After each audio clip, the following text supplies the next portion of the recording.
He signed the papers on a silver tray, not across a desk in some lawyer's office, not in private, where the ugly business of ending a marriage could at least wear the costume of dignity. Grayson Hale signed the divorce papers on a silver serving tray held by a catering waiter in front of 300 people in the middle of his own charity gala, with the Miami harbor glittering behind the floor-to-ceiling glass like it was applauding him. He handed the pen back to the waiter without looking at his wife. "You'll want to sign those too," he said. Loud enough. Loud enough that the string quartet faltered for just a moment, the violinist losing her place, the music stuttering before finding its footing again. Unless you need someone to explain what they mean. The room didn't go quiet. It went careful. There's a difference. Quiet is the absence of sound. Careful is 300 wealthy people choosing very deliberately not to look at the woman standing beside the man who just humiliated her, because looking would mean acknowledging it, and acknowledging it would mean having to feel something about it, and feeling something about it might cost them an invitation next year. Alara Vaughn picked up the pen. She didn't shake. She didn't look around the room to see who was watching. She read the page, actually read it, slowly, the way a person reads something that matters. And then she signed her name in the same careful, unhurried handwriting she used for everything. Birthday cards. Grocery lists. The mortgage on the first house they'd shared, 11 years ago, when Grayson still drove a leased sedan and called her every afternoon just to hear her voice. She set the pen back on the tray. "Thank you," she said to the waiter. Not to Grayson. To the waiter. Then she turned and walked toward the far side of the room, toward the glass doors that opened onto the harbor terrace. And the crowd parted for her, not because she commanded it, but because there was something in the way she moved, unhurried, shoulders back, chin level, that made stepping aside feel like the only reasonable thing to do. Grayson watched her go. Then he reached for a fresh glass of champagne from a passing tray and turned back to the investors he'd been cultivating all evening, and the smile on his face didn't even have to work very hard to return. "Now," he said. Where were we? That was the night everything Grayson Hale had built began to come apart. He didn't know it yet.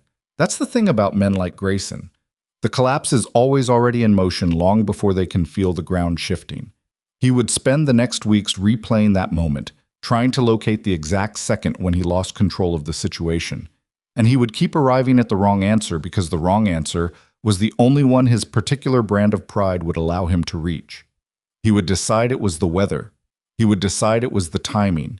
He would decide it was the waiter's expression, or the way the string quartet stumbled, or the fact that his attorney had advised against a public signing. But Grayson had overruled him because Grayson always overruled everyone. He would not decide that it was Alara. He had made that particular mistake before, and old habits in men like Grayson run very, very deep. The terrace was cold for Miami in October. A front had come in off the Atlantic sometime in the last hour, and the air had that particular salt and metal smell that means serious weather is on its way. The harbor lights shimmered in choppy water. Somewhere in the dark, a buoy bell clanked its slow, indifferent rhythm. Alara stood at the railing with her arms folded across her chest, not hugging herself, not seeking comfort, just keeping the wind from getting inside the fabric of her dress, and looked out at the water. The dress was ice blue. It had cost more than the first car she'd ever driven. Grayson had picked it. Grayson picked most things, in the years since the money had come. He had very specific ideas about how she should appear. She was 34 years old, and she had been married to Grayson Hale for 8 of those years, and she had spent most of them learning to make herself smaller. Not through any single dramatic act of submission, but through the slow daily accumulation of small surrenders. The opinions she stopped offering because they made him tired. The friends she stopped calling because he found them irritating. The versions of herself she'd quietly folded up and stored somewhere deep and still and waiting. She wasn't crying. She'd checked for that as soon as the terrace door closed behind her. She'd expected tears and found only a kind of vast, windswept calm, the way the sky looks after a storm has stripped everything loose from it. The rain started. Not gently. Miami rain doesn't negotiate. It arrived all at once, hard and immediate, hammering the deck, and Alara tilted her face up toward it for just a moment, one full breath, before lowering her chin again and watching the harbor. That was when the lights appeared, far out, past the marina's breakwater. Moving lights, and too many of them, coming in fast from the open water. She watched them without knowing yet what she was watching. Waterspouts sometimes lit up the horizon this time of year. Cargo ships ran late schedules through the channel. Her mind offered these reasonable explanations, and she accepted them for almost 40 seconds before the sound reached her. Rotors. Not one helicopter, 3 at least, and flying low. And beneath the chop of the rotors, another sound, deep, structural, the kind of vibration you feel in your sternum before you register it with your ears, the displacement of an enormous vessel moving at speed through sheltered water. The thing that came around the breakwater was not a cargo ship. It was black from waterline to radar mast. No commercial markings. Running lights, minimal and amber. It moved with the unhurried certainty of something that had never in its existence been required to yield to anything, and its wake hit the smaller marina craft like a slow-motion slap, sending dinghies and day sailors rocking against their slips with a sound like scattered applause. Armed patrol boats flanked it on both sides, maintaining perfect formation. The helicopters held position overhead. Alara gripped the railing. Inside the glass behind her, she could see the party still going. The gesturing hands, the tilted champagne flutes, the bright theater of wealth reassuring itself. Nobody in there had noticed yet. Nobody in there was looking at the water. The superyacht slowed further, settled into position opposite the gala venue's private dock with a precision that suggested whoever was handling navigation had done this particular maneuver in this particular harbor before. The gangway extended. The men who came ashore were dressed in black suits that fit too well to have been bought off any rack, and they moved with the coordinated economy of people who had trained for this kind of entrance. Not running, not hurrying, moving with a deliberateness that was somehow more alarming than any rush could have been. The lead man was broad across the shoulders, gray at the temples, a face that had been handsome once and was now something more durable than handsome. He carried no visible weapon. He didn't need to. The 8 men fanned behind him carried enough for everyone. He stopped at the foot of the dock. He looked at the terrace. At the woman standing in the rain at the railing, ice blue dress soaked through now, dark hair plastered to her neck and shoulders, watching him with an expression he recognized. He had been waiting 11 years to see that face again. He crossed the distance between them in long, unhurried strides, climbed the terrace steps, and stopped 2 feet from her. Rain poured over both of them. He looked at her for a long moment, the way you look at something you thought might be lost forever. And then, without a word, he went down on one knee on the wet deck. His men did the same, all 8 of them, without hesitation, without signal. "Miss Vaughn!" His voice was accented, faintly, the ghost of somewhere European ground into something more contained over years of deliberate practice. "The boss has come to bring you home." Behind the glass, Grayson Hale had finally turned to look. He saw his freshly divorced wife standing in the rain on the terrace with 8 armed men kneeling in front of her, and the laugh that came out of him was short and reflexive and loud enough that the couple nearest to him turned to see what was funny. Then he looked at the faces of the other guests. The CEO of Harwell Shipping had gone the color of old chalk. The Brazilian port administrator he'd been courting for 6 months was already moving toward the exit, phone pressed to his ear, voice too low to hear. 3 of the most prominent real estate developers in the southern United States were standing absolutely still in the way that people stand still when they have realized, all at once, that they are in a room where something is happening that is very far above their weight class. Grayson's smile lasted another 2 seconds. Then it didn't. The inside of the gala shattered into noise. Not panic, not yet, but the particular noise of 300 people all deciding simultaneously to have urgent conversations in lowered voices. Security staff materialized from the walls. Grayson found his personal head of security, a former FBI man named Kettrick, at his shoulder within seconds. "What the hell is that ship?" Grayson said. "Working on it." Kettrick had his phone out, thumb moving. "The patrol boats. Those are not Coast Guard. Flags are Maltese registry, but the vessel configuration is—" He stopped. His thumb stopped moving. "Kettrick." "Sir." Kettrick looked up from the phone, and he had 11 years of federal law enforcement behind him, and even so his face had done something unfamiliar. "Sir, you need to listen to me very carefully." "I'm listening." "Whatever you said to your wife tonight." Kettrick glanced at the terrace. At Alara, still standing in the rain, looking down at the kneeling men with an expression that was not fear and not surprise and not the blank pleasantness she'd worn all evening inside. Whatever you said or did, do not compound it. She's my ex-wife as of 20 minutes ago, and that's my... The ship, Kettrick said quietly, is the Anima Nera. It is registered to a holdings company that exists in 4 jurisdictions and belongs to none of them. Every intelligence agency in the Western world has a file on it. I have personally seen pieces of 2 of those files. He paused. The man kneeling on your terrace is Dante Moretti. The name did not immediately mean anything to Grayson, which meant Grayson had been living, without knowing it, in a version of the world that was much smaller than the actual one. He runs, Kettrick started. I know who the Morettis are, Grayson said. He said it the way men say things they have just looked up inside themselves and found to be only barely true. Crime family, European, shipping. Among other things. Kettrick put his phone arm away. Among very many other things. He looked at Alara again. How long were you married to her? 8 years? And before that? Grayson opened his mouth and closed it. He had met Alara Vaughn at a mutual friend's dinner party. She'd been 26. She worked for an architectural preservation nonprofit. She had student debt and a studio apartment in Coral Gables. And she laughed too loudly at things that weren't that funny, and she'd been the most purely uncalculating person he had encountered in years of moving through rooms full of people who calculated everything. He had liked that about her in the beginning. Later, he had decided it was a limitation. She had a life before me, he said. Obviously. Did you ever look into it? Silence. Did you run a background check? She was a nonprofit grant writer, Kettrick. I didn't run a... He stopped. He looked at the terrace, at the kneeling men, at the massive black ship in his harbor. No.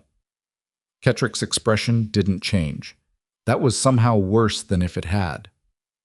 On the terrace, Alara had not moved.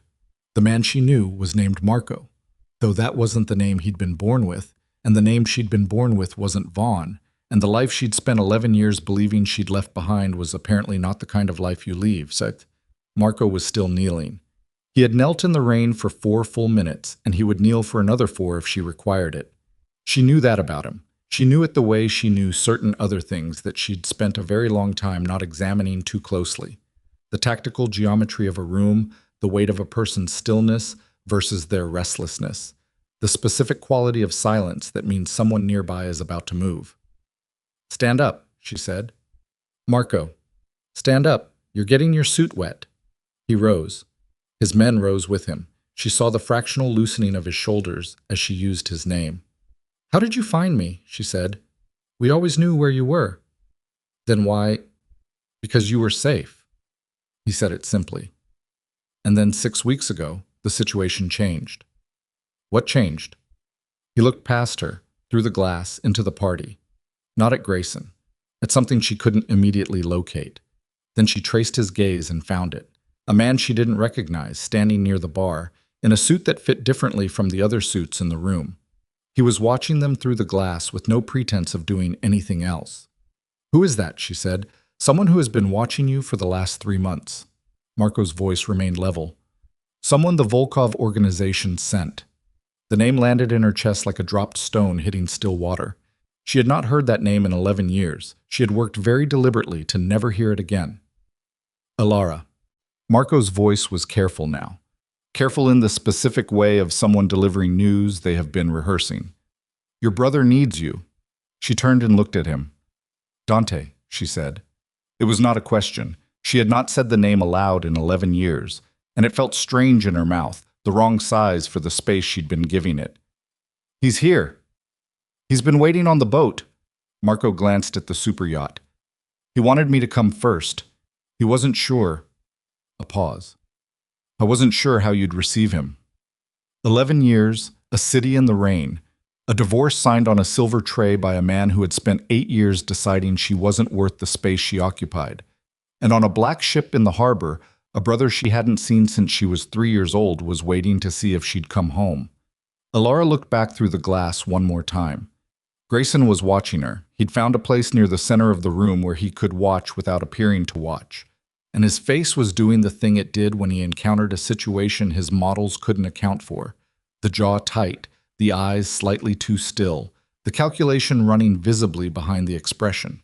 She thought about the pen in her hand 20 minutes ago.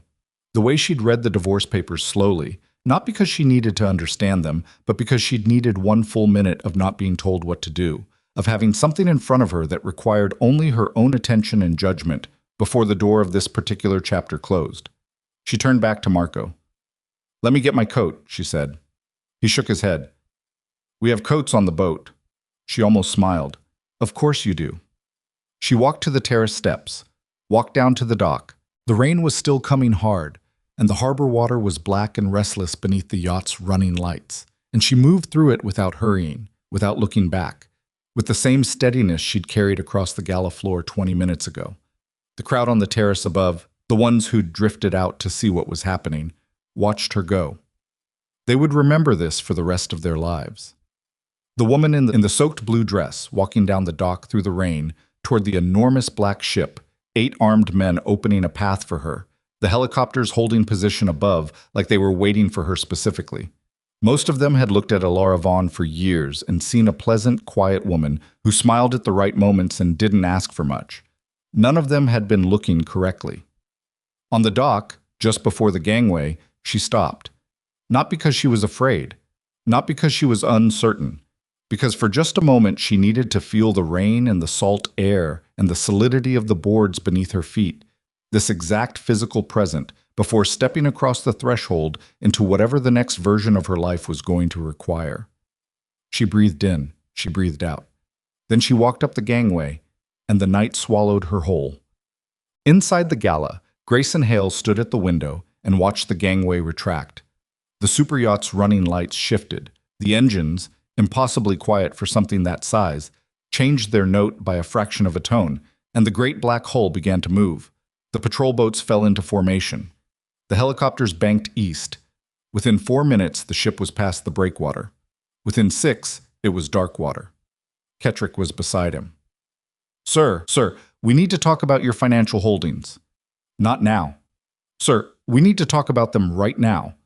Kettrick lowered his voice to a register that meant this was the kind of conversation that required a room with a closed door. "Specifically about the origins of the Hale Group's initial capitalization. Specifically about your father's business relationships in the early 90s. He paused. "Specifically about a name that keeps appearing in those records." Grayson turned from the window. "What name?" he said. Kettrick looked at the dark water where the ship had been. "Volkov," he said. The champagne glass in Grayson's hand was suddenly very heavy. The string quartet had started up again in the far room, something slow and graceful, and completely at odds with the fact that Grayson Hale was standing at the window of his own charity gala, discovering in real time that the ground he'd built everything on had never, in any meaningful sense, been his. He had thrown away the most valuable thing in the room. He just didn't know yet exactly how many different ways that was true. The cabin they gave her was larger than the first apartment she'd ever rented. She stood in the middle of it and dripped on the floor and didn't move for almost a full minute, taking inventory the way she'd always taken inventory of unfamiliar spaces, exits, sight lines, the weight of the door, the placement of windows relative to the waterline. Old habits. She hadn't known, until this moment, how old they actually were. Someone had left dry clothes on the bed. Dark trousers, a cream-colored sweater, wool socks. No note. The clothes fit. Of course they did. She changed without turning on the main lights.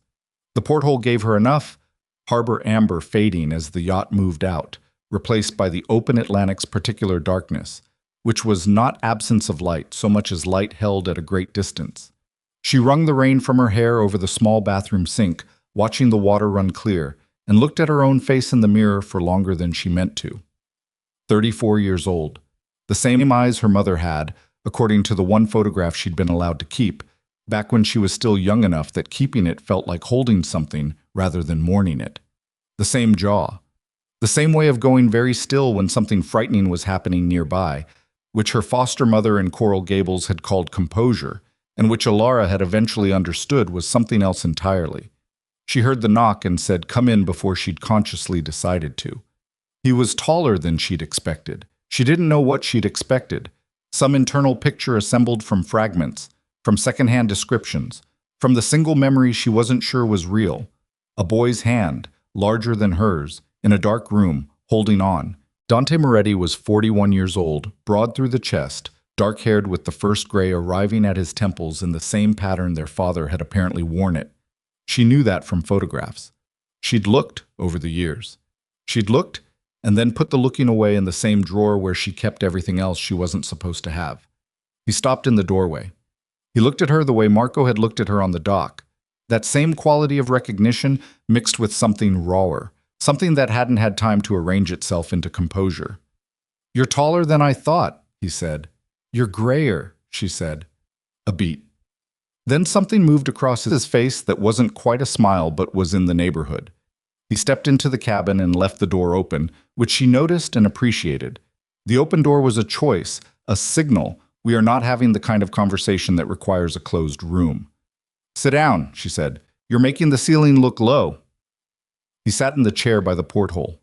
She sat on the edge of the bed, elbows on her knees, and they looked at each other across maybe 6 feet of cabin floor with 11 years of silence between them. "How much do you know?" he said. "About myself or about you?" "Start wherever you want." "I know your name. I know your organization. I know enough about the Moretti Syndicate to understand why I was hidden, and not enough about anything else to understand why I was left there for 11 years. She held his gaze. "So start there." He was quiet for a moment. Not evasive quiet, thinking quiet.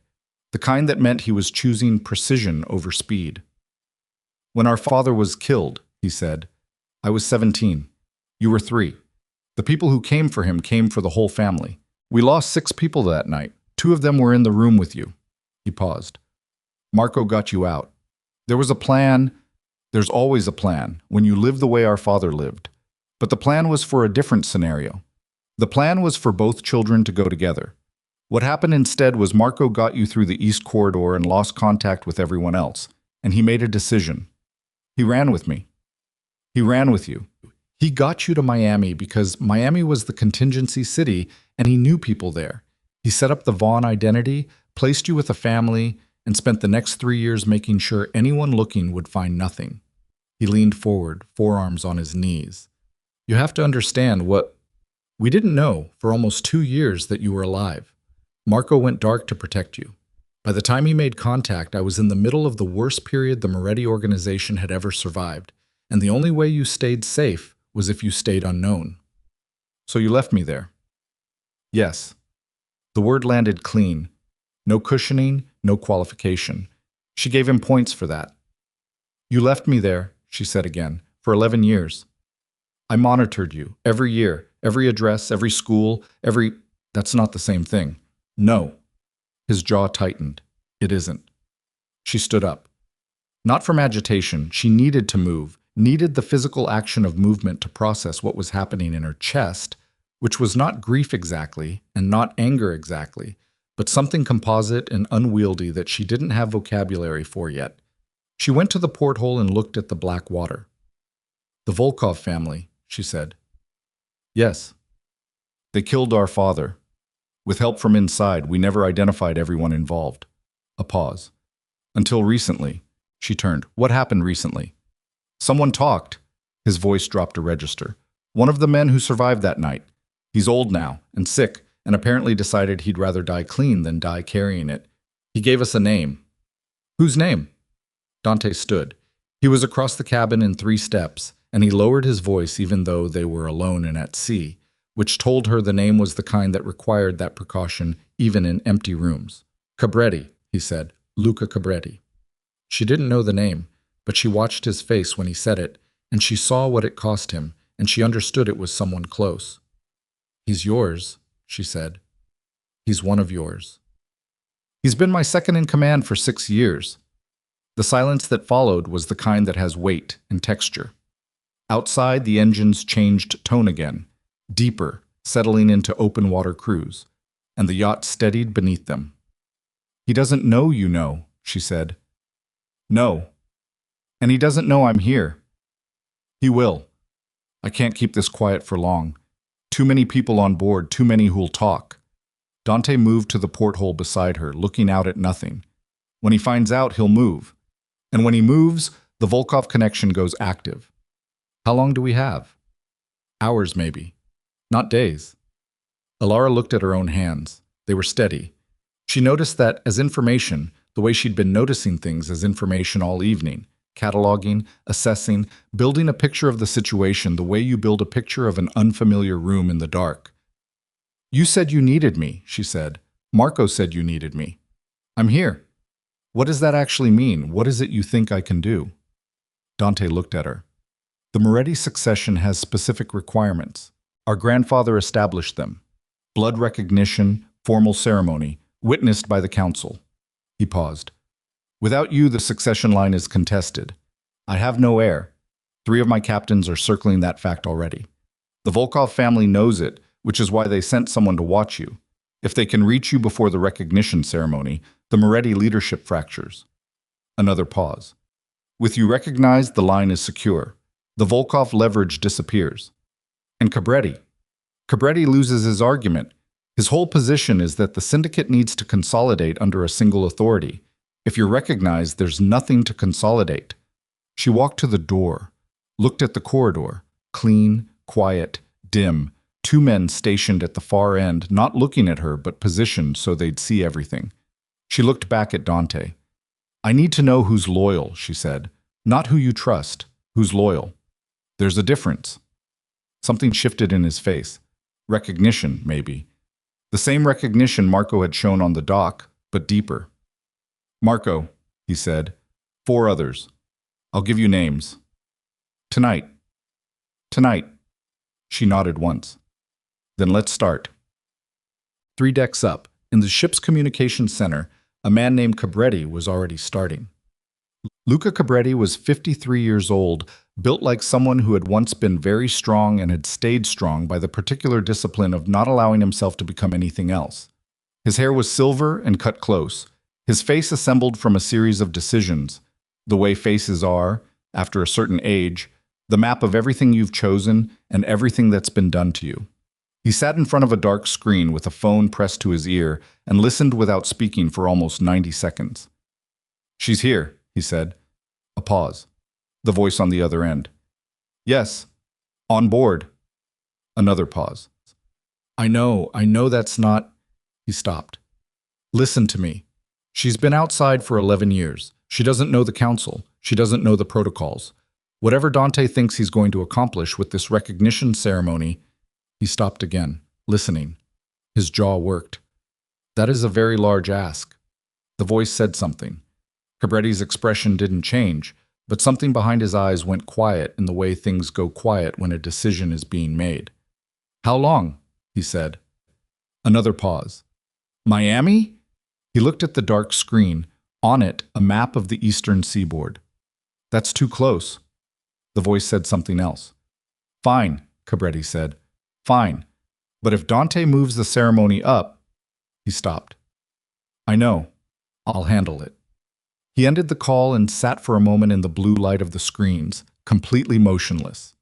Then he stood, smoothed his jacket, and walked out of the communications center with the measured, unhurried step of a man who has decided exactly how the next 12 hours are going to go. Grayson Hale did not go home. He sat in the back of his car in the gala's parking structure for 22 minutes, while Kettrick drove in widening circles through downtown Miami, checking for tails, and used that time to make 7 phone calls. 3 of them went unanswered.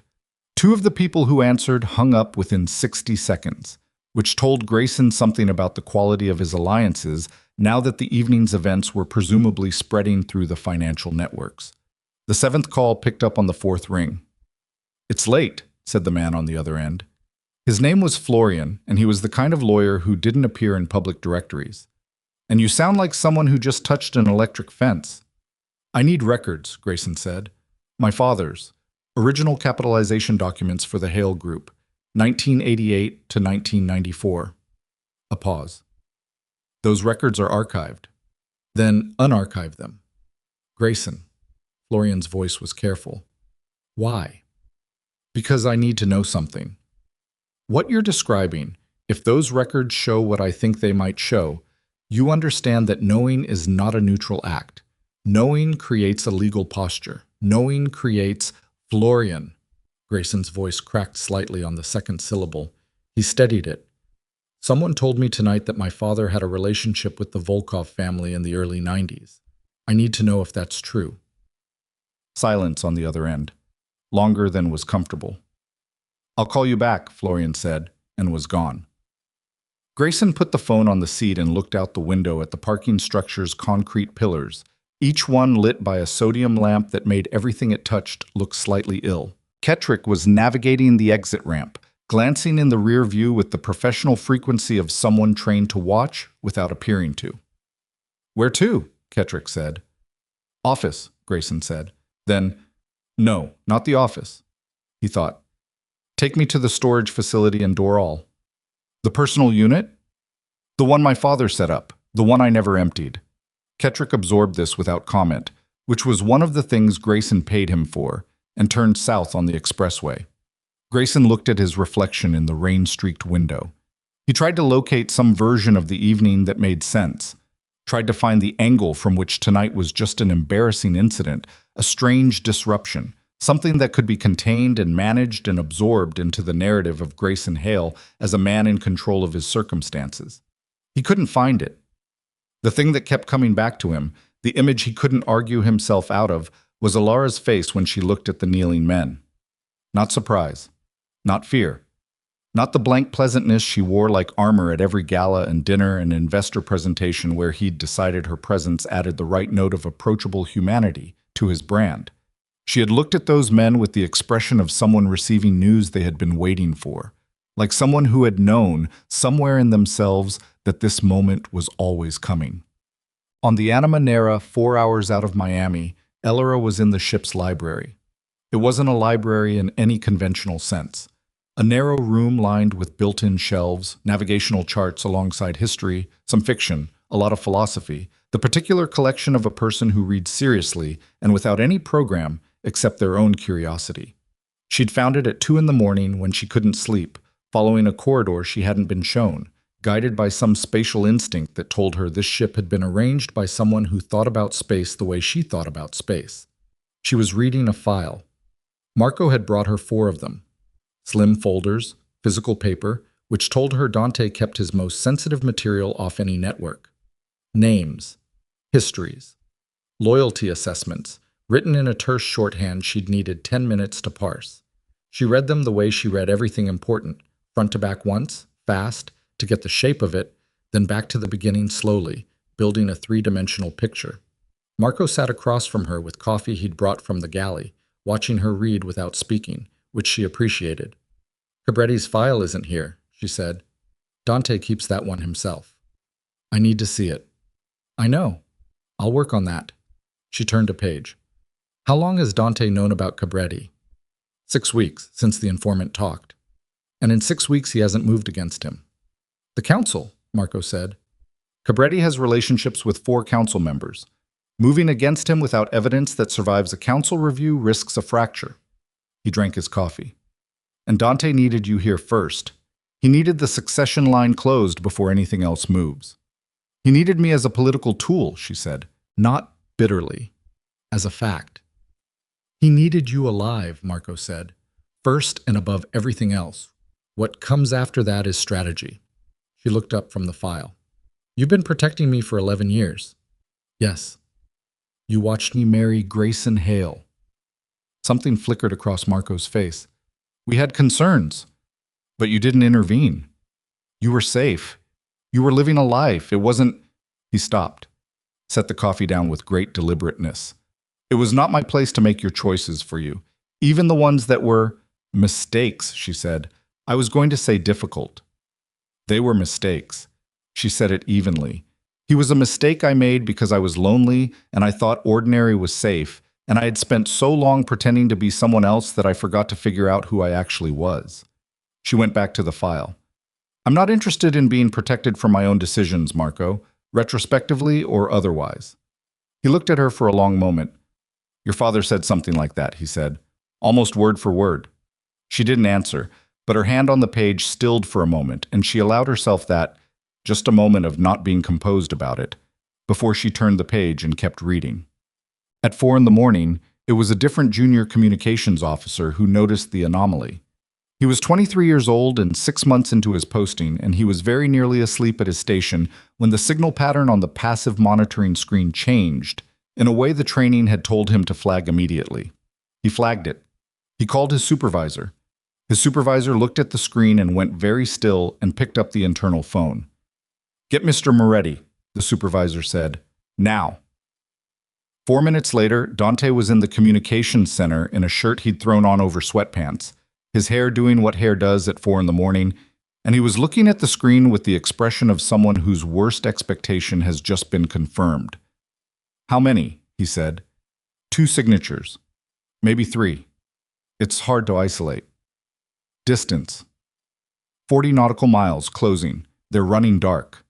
Dante stared at the screen. 40 miles. At speed. Depending on what kind of vessels, depending on how they were pushing. 40 minutes, maybe less. "Wake everyone, Osen," he said. Full station." "Mr. Cabretti." "Wake everyone," Dante said again. "In that order." He turned and walked out of the communications center at a controlled pace that was not quite a run and not quite a walk, and was recognizable, to anyone who'd served in a field operation, as the pace of someone running the math while their body carries them to where they need to be. He stopped outside Alara's cabin. Knocked. The door opened in under 3 seconds, which told him she'd been awake. She was dressed. File in hand, alert, looking at him with that particular quality of stillness he was beginning to understand was not detachment, but concentration. "We have company," he said. "Volkov?" "Almost certainly." "How long?" "Maybe 40 minutes." She nodded. "Show me the ship's schematics." He blinked. "What?" "The layout. Deck plans. Where we're exposed, where we're not. Show me." She stepped into the corridor. "And get me Cabretti's file. Whatever version you have, whatever's in it, I need it now." He looked at her. This woman who had been standing in the rain on a gala terrace 5 hours ago with a freshly signed divorce and nothing but the clothes on her back. And he made a decision about her that he knew, as he made it, was the kind of decision that couldn't be unmade. "This way," he said. Luca Cabretti was already dressed.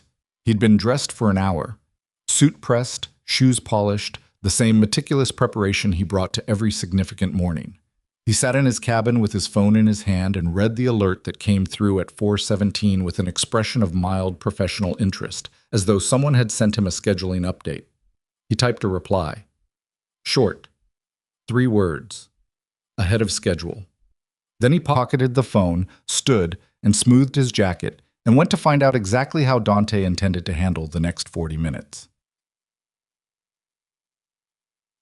The deck briefing happened in the main operations room, and it was fast, and it was ugly.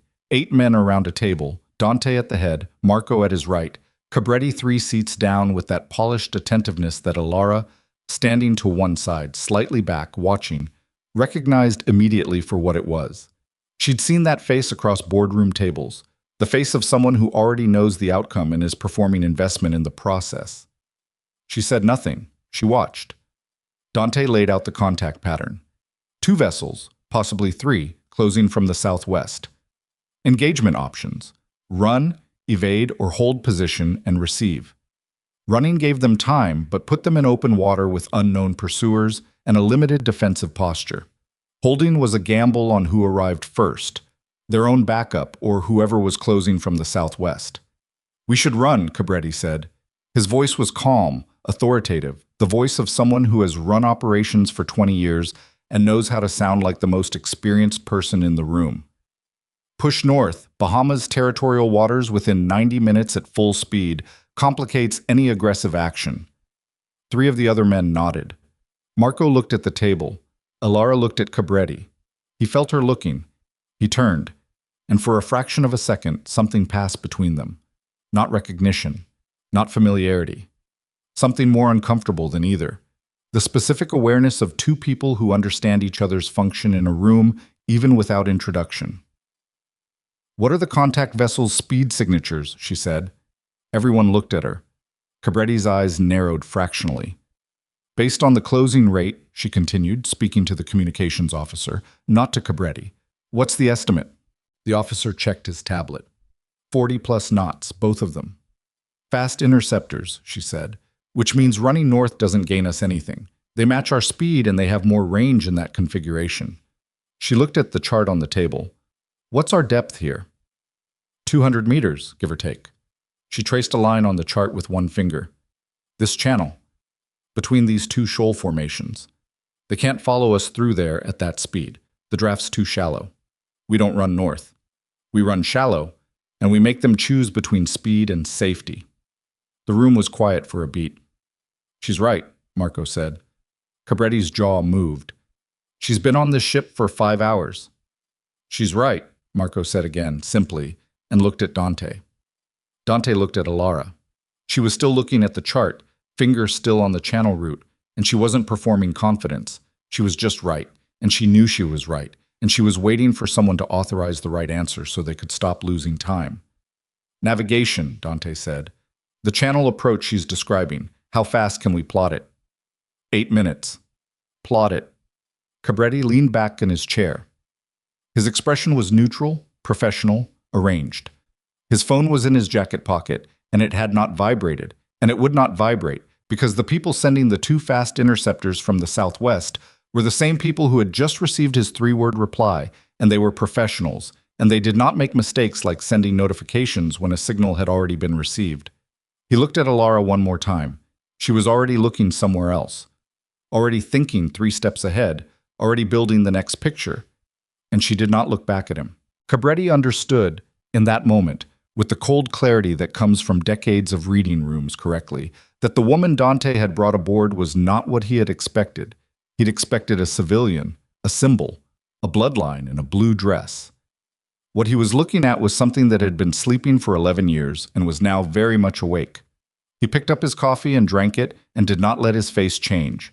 But he moved the timeline up in his head by 6 hours, and he sent the message from a secondary phone he kept in the breast pocket of his jacket, against his sternum where his heart was, and the message said one word: tonight.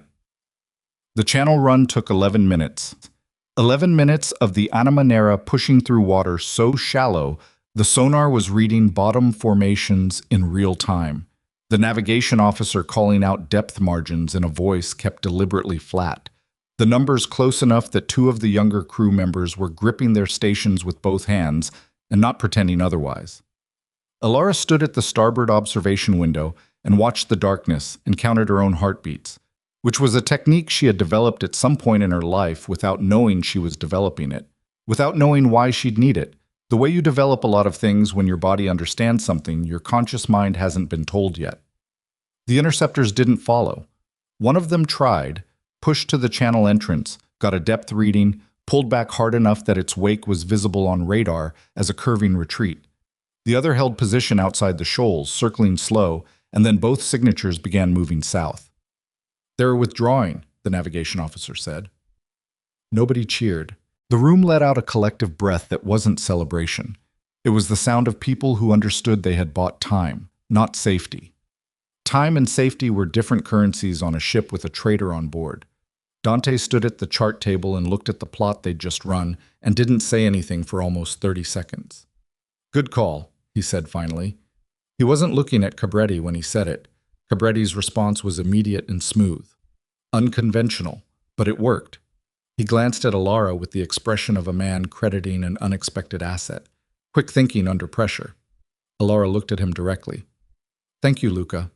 The use of his first name was deliberate. She watched him register it, the fractional adjustment, the recalibration, the decision about whether she'd used it as familiarity or as something else. She watched him decide on familiarity because that was the more comfortable answer, and comfortable answers are what people choose when they're managing appearances. She'd used it to watch his eyes. She'd seen what she needed.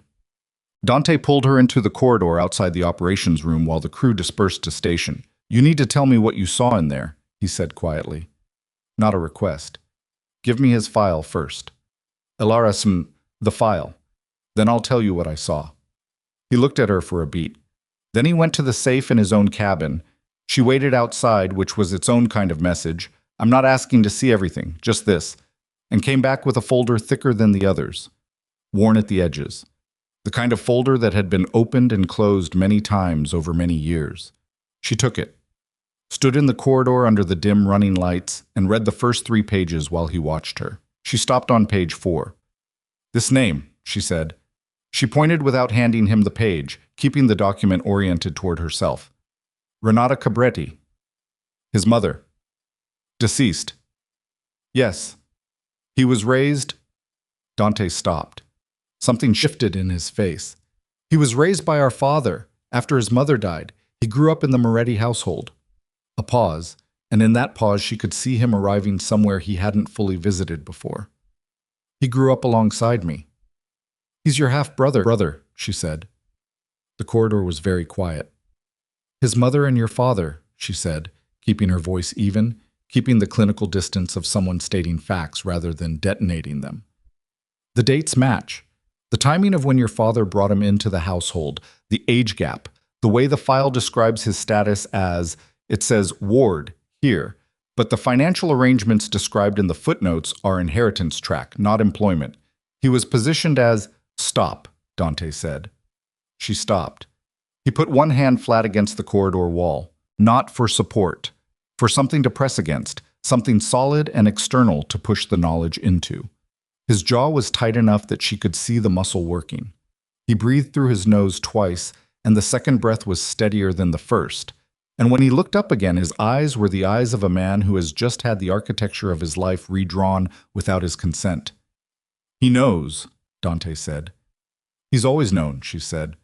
"That's the point. He grew up in your house knowing who he was, and knowing your father would never formally acknowledge him, and then your father died before he could make whatever accommodation he'd been planning, and Luca Cabretti spent the next 20 years building a position in the organization from which he could take what he decided he was owed." She closed the folder. "He's not working for Volkov. He's using Volkov. There's a difference. The interceptors tonight, they weren't meant to kill us. They were meant to destabilize, create a crisis, position himself as the decisive authority, and then when the council looks for someone to lead, he's already there," Dante said. "He's been getting there for 6 years. Dante pushed off the wall. He was moving now, the direction of a man whose stillness had just run out. "I need to—" "Don't move against him yet," she said. He stopped, turned. "He sent a message tonight," she said. "During the briefing, I saw his hand go to his jacket. Not his phone, a second device, smaller, against his chest. He sent it right after the navigation call." She met Dante's eyes. "Whatever he set in motion, it's already in motion. If you move against him now before you know what that is, you cut the wire without knowing what it's connected to."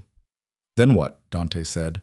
His voice was controlled and cold, and she could hear, underneath that control, the particular devastation of a person betrayed by someone who grew up in the same rooms. "We let him think it's working," she said, "and we find out what's connected to the wire." Grayson Hale found the boxes at 5:40 in the morning. The storage unit in Doral smelled of dry paper and old climate control.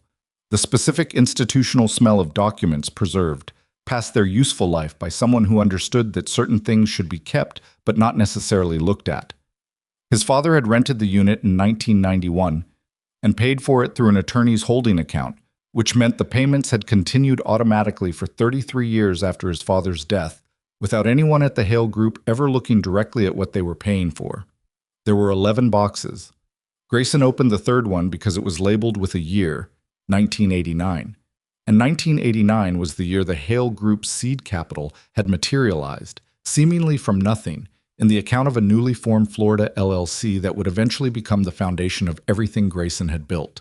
He sat on the concrete floor in his dress shirt and his gala trousers, and went through the box with a penlight and found, inside a manila envelope tucked between 2 hanging files, a set of wire transfer confirmations that had never been filed, and a handwritten note in his father's handwriting that said, simply, "V family. Agreed terms. Do not surface." V family. Grayson sat with that for a while. Kettrick was outside in the car. Florian had called back at 4:30 with nothing. The archived records were clean, which Grayson now understood meant the unclean records were here, in a climate-controlled storage unit in Doral, in a box his father had never expected anyone to open because the only person who knew about it was supposed to inherit the silence along with the fortune. He thought about Ilara. He thought about Ilara reading the divorce papers slowly, taking her full minute, signing her name in careful handwriting. He thought about the fact that she had walked away from him, from everything he'd built, everything he'd spent 8 years using her presence to legitimize. And she'd walked towards something that was apparently so much larger than anything he'd imagined that 300 of the wealthiest people in Miami had gone pale at the sight of it. He'd spent 8 years deciding she wasn't worth much. He'd spent 8 years standing on a foundation built with stolen money and calling the height impressive. He put the wire transfer confirmations in his jacket pocket. He put the handwritten note in the same pocket. He closed the box. He sat for 1 more minute on the concrete floor in the dark. Then he stood up and called Kettrick. "I need a secure line to a journalist," he said. "Not a friendly one, an unfriendly one. Someone who has been trying to get a story about the Hale Group's origins for years, and who I have specifically blocked on 3 separate occasions." A pause. "Sir, you understand what that means." "I understand what it means." He looked at the boxes. "Make the call." On the Ana Manera, dawn was arriving as a thin gray line on the eastern horizon, and the ship had cleared the shallow channel and was running in open water again, and Luca Cabretti was standing on the port observation deck with a cup of coffee and a face assembled into the expression of a man taking the morning air. He heard her before he saw her. Not footsteps. He would have heard footsteps. Something else. The change in air pressure of someone entering a space. He developed that particular sensitivity over decades of rooms where people arrived intending harm, and it had never failed him. He turned. Alara was standing 6 feet away, hands at her sides, no coffee, no jacket over the cream sweater, looking at him with the specific quality of attention that is not confrontation and not deference, and is therefore harder to navigate than either. "Couldn't sleep," he said. "I don't sleep much," she said. "It's a new environment, takes adjustment." "I've been adjusting to new environments my whole life," she said. "I'm good at it." He looked at her, sipped his coffee. "You handled yourself well in that briefing. The channel call was correct." "I know it was." A beat. He almost smiled. "You're very direct." "I've spent a long time being indirect," she said. "I find I prefer this." She moved to the railing, not next to him, at an angle, so close enough to talk without raising voices, far enough to have space between them. She looked at the water. "You grew up in my father's house." He went very still. The stillness of someone who has been hit unexpectedly and is deciding whether to fall. "I grew up in Domenico Moretti's household," he said, careful. "That's the same thing," she said. "He was my father." "He was your father," Cabretti agreed. "How was my employer's father? There's a difference." "The financial arrangements in your file suggest otherwise."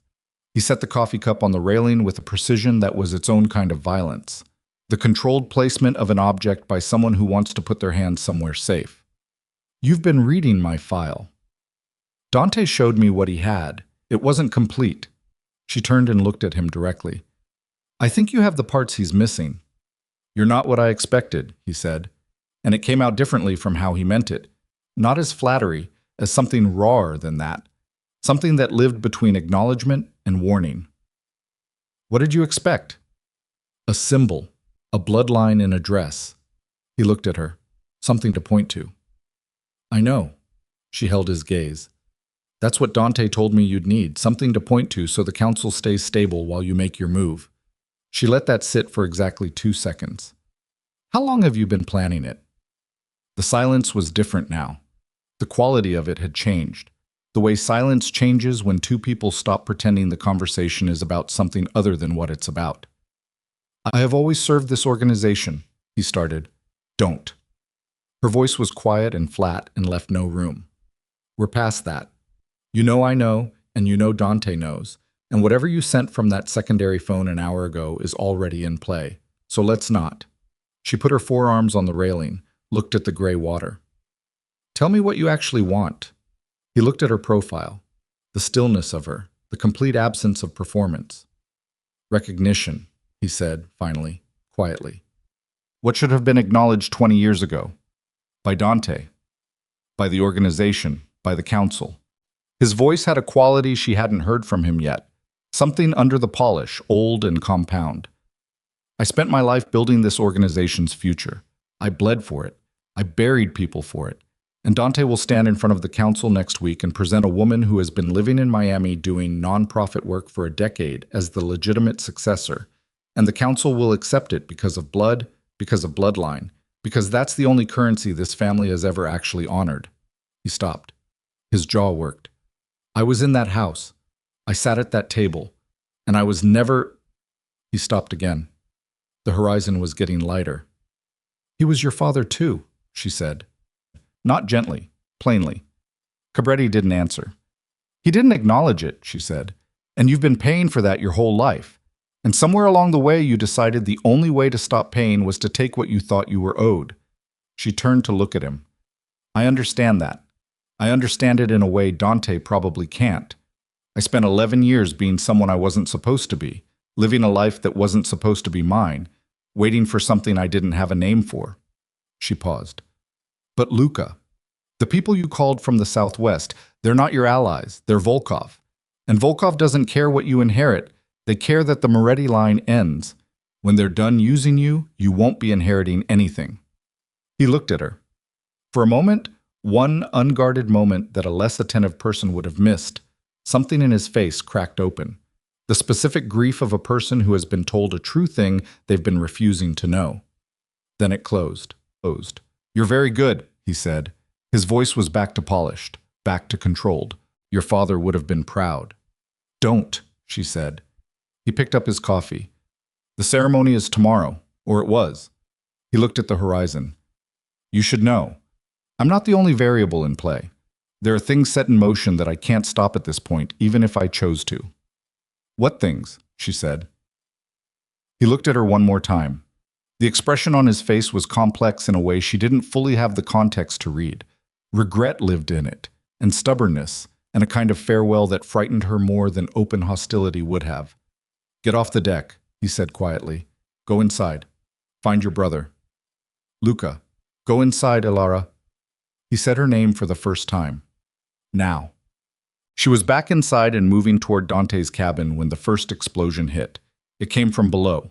Not a blast, not the concussive shock of an external strike, but the deep structural groan of something igniting in the ship's lower levels, in the engine compartment or the fuel lines, a sound that translated through steel and into her feet and up her spine as pure animal information. The ship is compromised. Find high ground. Find an exit. The lights went emergency red. The ship's internal alarm was already screaming when she reached Dante's corridor. 2 of his men were in the hall, moving fast. She pressed herself against the wall to let them pass, and then kept going and hit Dante's door without knocking, and he was already up, already dressed, already armed with a sidearm she hadn't known he carried. Engine deck, he said. Sabotage, she said, from inside. He told me something was in motion. He told me before it happened. Dante's eyes sharpened. He warned you? He told me to go inside. I think that was... She stopped. I think that was as much as he was willing to do. Dante's radio crackled. A voice, one of the ship's officers, reported fire suppression active on Deck 4, structural integrity compromised in sections C and D, and then the voice cut out and a different voice came on, a voice she didn't recognize, and what the new voice said made Dante go absolutely still. This is a message for Dante Moretti, the new voice said, in accented English, calm and broadcast ready. The Anima Nera will reach its destination, or it will reach the bottom. Your sister's recognition ceremony will not take place. The Moretti succession is concluded. Surrender navigation control in the next 10 minutes, or the second device detonates. The second device. Elara looked at Dante. There's a second charge somewhere on this ship. Yes. And they have remote detonation. Yes. Which means they have someone on board right now with a signal device. She looked at the corridor. The layout of the ship as she'd memorized it from the schematics 3 hours ago assembled itself in her mind. Decks, corridors, communications arrays, signal range. Kill the communication systems, jam everything. If they can't transmit the detonation signal, we lose navigation too. We go dark completely. We go dark and we have time, she said. Right now we have neither. He looked at her for 1 second, one full second where the weight of the decision sat between them. Then he keyed his radio. Communications room, jam everything, full spectrum, now. The radio went static. The ship's hum changed. And somewhere in the dark below them, in one of the sections already compromised by fire and water from the suppression systems, something moved. A person, deliberate, unhurried, navigating by memory through a ship they clearly knew, and began cutting toward the surface. Marco found Cabretti at the forward emergency hatch. He wasn't running. He was standing at the hatch with his hand on the lever and his coffee still in his other hand. The same cup from the deck, she'd noticed later. Part of him had been holding on to the ordinary weight of it. And when Marco came around the corner with 3 men and a drawn weapon, Cabretti turned and looked at him with an expression that was tired in a way that had nothing to do with the hour. "Marco," he said. "Don't," Marco said. "I wasn't going to." He set the coffee cup on the deck. "I was going to tell you where the second device is." Marco looked at him. "Section F," Cabretti said. "Starboard side. Behind the tertiary water tank. Magnetic mount. The detonator is radio frequency, but I had it set to a narrow band. When you jammed communications, you probably took it offline." He paused. "Probably." "Probably," Marco repeated. "I wasn't certain they'd move this fast," Cabretti said. "The interceptors last night were supposed to be a warning, not—" He stopped. "Volkov doesn't follow agreements. I know that. I knew that." He said it the way you say a thing you've known for a long time and pretended otherwise. "Tell Dante—" He stopped again. "Tell him yourself," Marco said. "I don't think that's a conversation I get to have," Cabretti said. The ship groaned beneath them. Structural, deep, the voice of a damaged vessel speaking its own distress. Somewhere below, the fire suppression system was fighting for the engine room, and the outcome wasn't certain yet. "Tell him I'm sorry," Cabretti said. "Not for what I wanted, for what I used to get there." Marco's expression didn't soften, but he lowered the weapon by 2 degrees, and that was its own kind of acknowledgement. "Move," he said. "Section F, show me the device." Alara found the breach 20 minutes later. Not the device. Marco and Cabretti had reached it and confirmed the detonator offline and the charge accessible. The breach she found was different. In the ship's secondary communications array, the backup system, physically separate from the main, running on its own power cell, a terminal had been left active, not broadcasting, receiving. She sat down at it without touching the keyboard, looked at the incoming signal log. 12 messages over the past 3 hours. All from the same origin point. Encoded, but the encoding was layered over a format she half recognized from something she couldn't immediately place. A structure, a syntax, that lived in the part of her memory she'd never been able to fully explain. She looked at the origin identifier.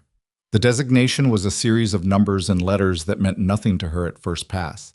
She looked at it again, looked at it the way she'd looked at Cabretti's file, front to back fast and then slow. The third character sequence. She'd seen it in the folder Marco had brought her last night, in the footnotes of the second file, in a table of organizational identifiers from 20 years ago. This wasn't a Volkov signal.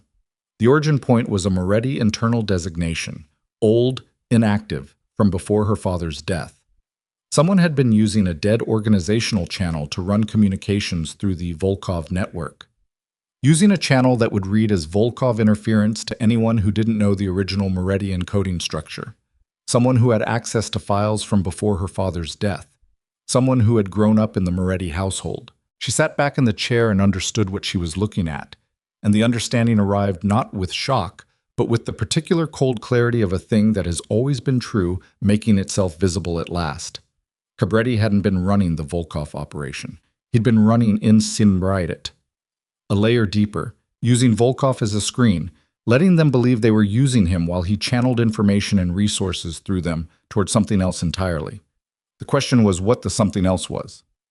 The second question, the one that arrived immediately after, sharp and destabilizing, was who else in this organization was old enough to have known that channel existed. She pulled up the message log and started reading from the beginning, and by the third message her hands had gone cold, and by the 6th message she understood that the war they'd been fighting had a geometry that nobody on this ship had correctly mapped, and by the 10th message she was already standing up, already moving for the door, already building in her mind the conversation she was about to have with her brother that was going to require every ounce of composure she possessed. Because the channel wasn't Cabretti's. The channel had a user identifier attached to every message, buried in the encoding, invisible unless you knew to look. And the identifier was a name, and the name was one she knew, and the name was not Luca Cabretti. The name on the channel was Dante Moretti, and the messages were addressed, every one of them, to a contact designated only as father. And the first message in the log was dated 3 weeks before Domenico Moretti's assassination, and it read, "The arrangement is confirmed." She stood outside the secondary communications room for exactly 4 seconds. 4 seconds where the messages were still on the screen behind her, and the ship was groaning beneath her feet, and somewhere below Marco was holding a gun on Luca Cabretti, while a bomb disposal tech she hadn't met yet worked on a magnetic charge behind a water tank. And she was standing in a corridor with her back against cold steel and the knowledge that the man who had brought her home might be the man who had arranged to never have a home for her to return to. 4 seconds. Then she moved. Not toward Dante, not yet. She needed to be certain. Not of what she'd read, she was already certain of that, but of what she was going to do with it. Because walking into a room and detonating a truth without a plan was the kind of thing that got people killed on a ship that was already on fire. She went back to the secondary terminal and photographed every message on the screen with the small camera function on a handheld communicator she'd taken from the operations room 3 hours ago. She photographed the origin identifier. She photographed the user tag. She photographed the contact designation and the first message and the last message and the date stamps on all 12. Then she closed the terminal and thought for 30 seconds about who on this ship she could trust with what she was carrying. The answer was nobody. The answer was that she was going to have to carry it alone until she understood what it meant, which required a conversation she could not have at gunpoint in a burning ship, which meant she needed the ship to stop burning first. She went down. Section F was 3 decks below and aft, and it smelled of salt water and heat, the fire suppression foam still wet on the walls, emergency lighting turning everything amber and strange. She heard Marco's voice before she saw him, low, controlled, giving technical information to someone she didn't know, and came around the corner to find Cabretti sitting on the deck with his back against the hull, hands in his lap, unrestrained, which told her Marco had made a judgment call. The technician was working inside an access panel, hands moving with the deliberate slowness of someone who has decided that speed is the enemy right now. "Device is offline," Marco said when he saw her. "We confirmed the detonator is dead. They're disconnecting the charge now." "How long?" 10 minutes? Maybe 15? She looked at Cabretti. He looked back at her from the deck with the flat exhaustion of someone who has reached the end of a very long effort and found nothing on the other side of it. He didn't look defiant. He didn't look calculating. He looked like a man in his 50s sitting on a wet floor who was very tired. "The Volkov signal origin," she said. "The one they were using to reach you. What channel was it?" He looked at her carefully. "Why?" "Because I need to know if the channel you were using to respond was the same one they initiated contact on." A pause. Something shifted in his face. Not quite suspicion, more like the dawning of a question he hadn't thought to ask. "They initiated on a channel I'd never seen before. Old encoding. I assumed it was a legacy Volkov format." "It wasn't," she said. He looked at her steadily. "Then what was it?" "I need to confirm something first. Don't move." She looked at Marco. "Stay with him." She went back up. She found Dante on this bridge. He was at the navigation console with 2 officers, running damage assessment, his voice steady and technical, and completely at odds with the state of the ship and the state of everything she was carrying in her chest. He looked up when she came in. The expression on his face when he saw hers was the expression of someone who has been waiting, without knowing they were waiting, for the thing they most dreaded. "Clear the bridge," she said. He didn't hesitate. "Give us the room." The officers moved. The door closed. She put the handheld communicator on the console between them, screen up, messages visible. He looked at it. He didn't touch it. He looked at it for a long time, long enough that she had time to watch his face go through several things. It wasn't performing, wasn't arranging for her benefit, and what she saw in the sequence of those things was what she needed to see. She saw recognition, not shock, not confusion. Recognition. "How long have you known?" she said. He picked up the communicator. Read the first message. Read the last. Set it back down. "The channel existed before my father died," he said. "I know what you think those messages mean." "Tell me what they mean." "They mean that someone used my father's legacy organizational channel, a channel I had access to and monitored for years after his death. to run communications through a network that Volkov later incorporated. Whoever sent those messages was using a dead Moretti channel as a ghost identifier. It makes the messages read as originating from me. It was designed to read that way. To whom? To anyone who found them. Dante. Her voice was quiet and flat and gave nothing. I need you to understand that I'm not asking you to confess to anything. I'm asking you to tell me the truth right now in this room, because I need to know what I'm working with, and I cannot afford to be wrong about you. She held his eyes. Did you send those messages? He looked at her. The ship groaned. The emergency lighting flickered once.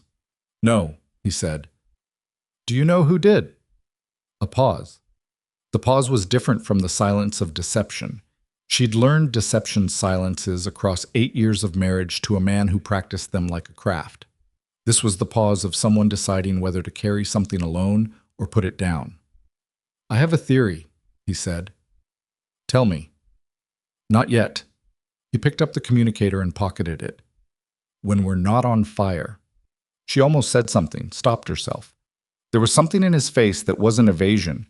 It was protection, directed at something she didn't have the full picture of yet, and pushing him now would close a door she needed to keep open. Fine, she said. But Dante, those messages reference an arrangement confirmed 3 weeks before our father was killed. He looked at her steadily. I know. That means whoever sent them knew what was coming. I know that too. The ship shuddered beneath them, deep, structural, a sound like a joint giving way. And both of them grabbed the console edge, and in the amber emergency light with the sea moving under them and the ceiling groaning above, they looked at each other across the console with the specific understanding of two people who have just decided, without speaking it, to survive the next hour before they survive everything else. The engine room was not going to be saved. The chief engineer came to that conclusion at 6:47 in the morning and communicated it to Dante in the clipped, direct language of a person whose professional responsibility requires honesty over comfort. One of the two primary drives was out. The secondary was running at 40%. They had propulsion, barely, and they had steering, barely. And they had maybe 6 hours of controlled movement before the secondary gave out entirely. Where's the nearest port? Dante said. The navigation officer pulled the chart. Freeport, Bahamas. 4 hours at current speed. Get us there. Sir, Freeport is... I know what Freeport is, Dante said. Get us there. The next 4 hours were the kind that age people. Alara didn't sleep. She spent the time doing 3 things simultaneously in a way that required compartmentalization. She hadn't known she possessed until this trip.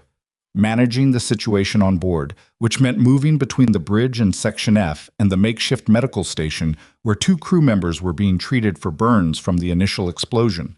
Constructing in her mind the geometry of the message log and what it implied about the last 30 years of Moretti organizational history, and watching Dante.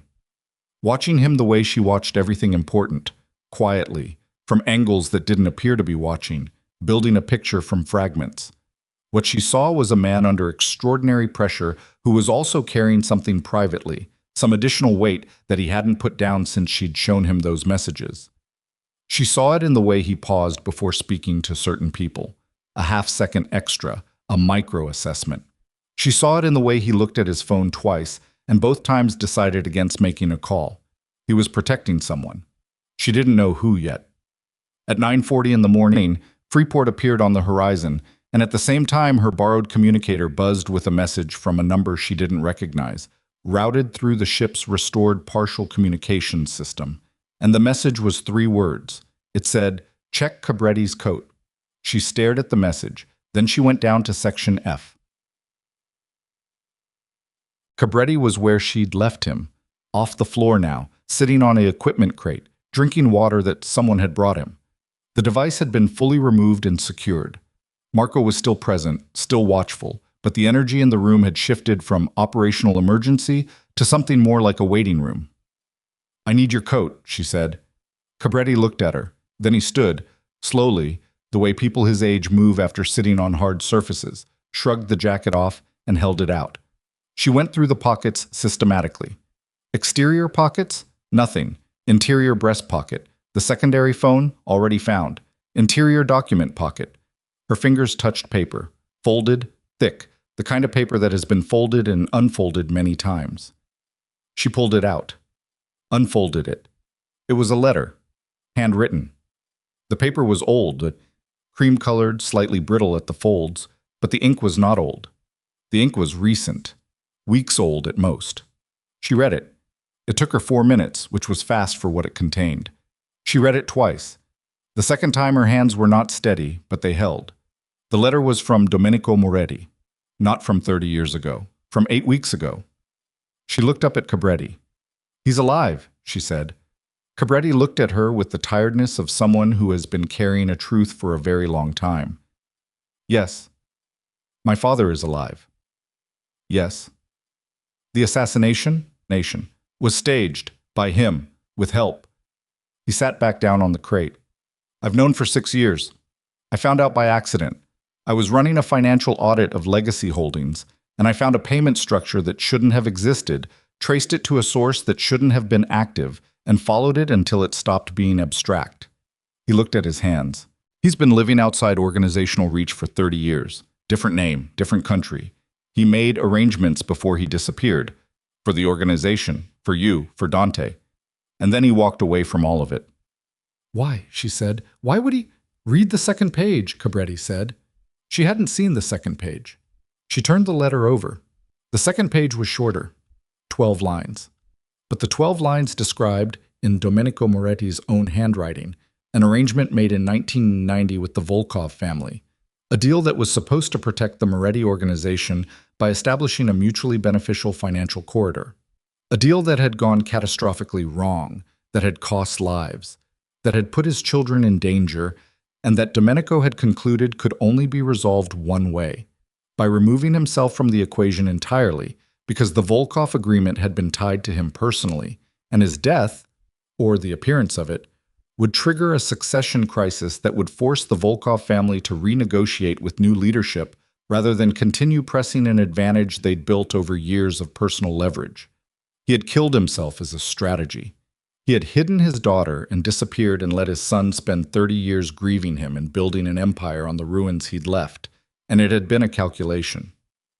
Alara stood with the letter in her hands and looked at the wall. "Does Dante know?" she said. "No," Cabretti said. "That's what the messages were. I was trying to reach your father through a back channel, trying to tell him that his calculation had failed, that Volkov was pressing again, that Dante needed to know the truth before the succession ceremony or the same leverage would transfer to the next generation." He paused. "Someone else found the channel before your father did. Someone who used it to frame the communication as Dante's." "Who?" she said. Cabretti opened his mouth. The door to Section F blew inward. Not an explosion. A breach. 3 men, tactical entry, moving with the precision of a practiced team.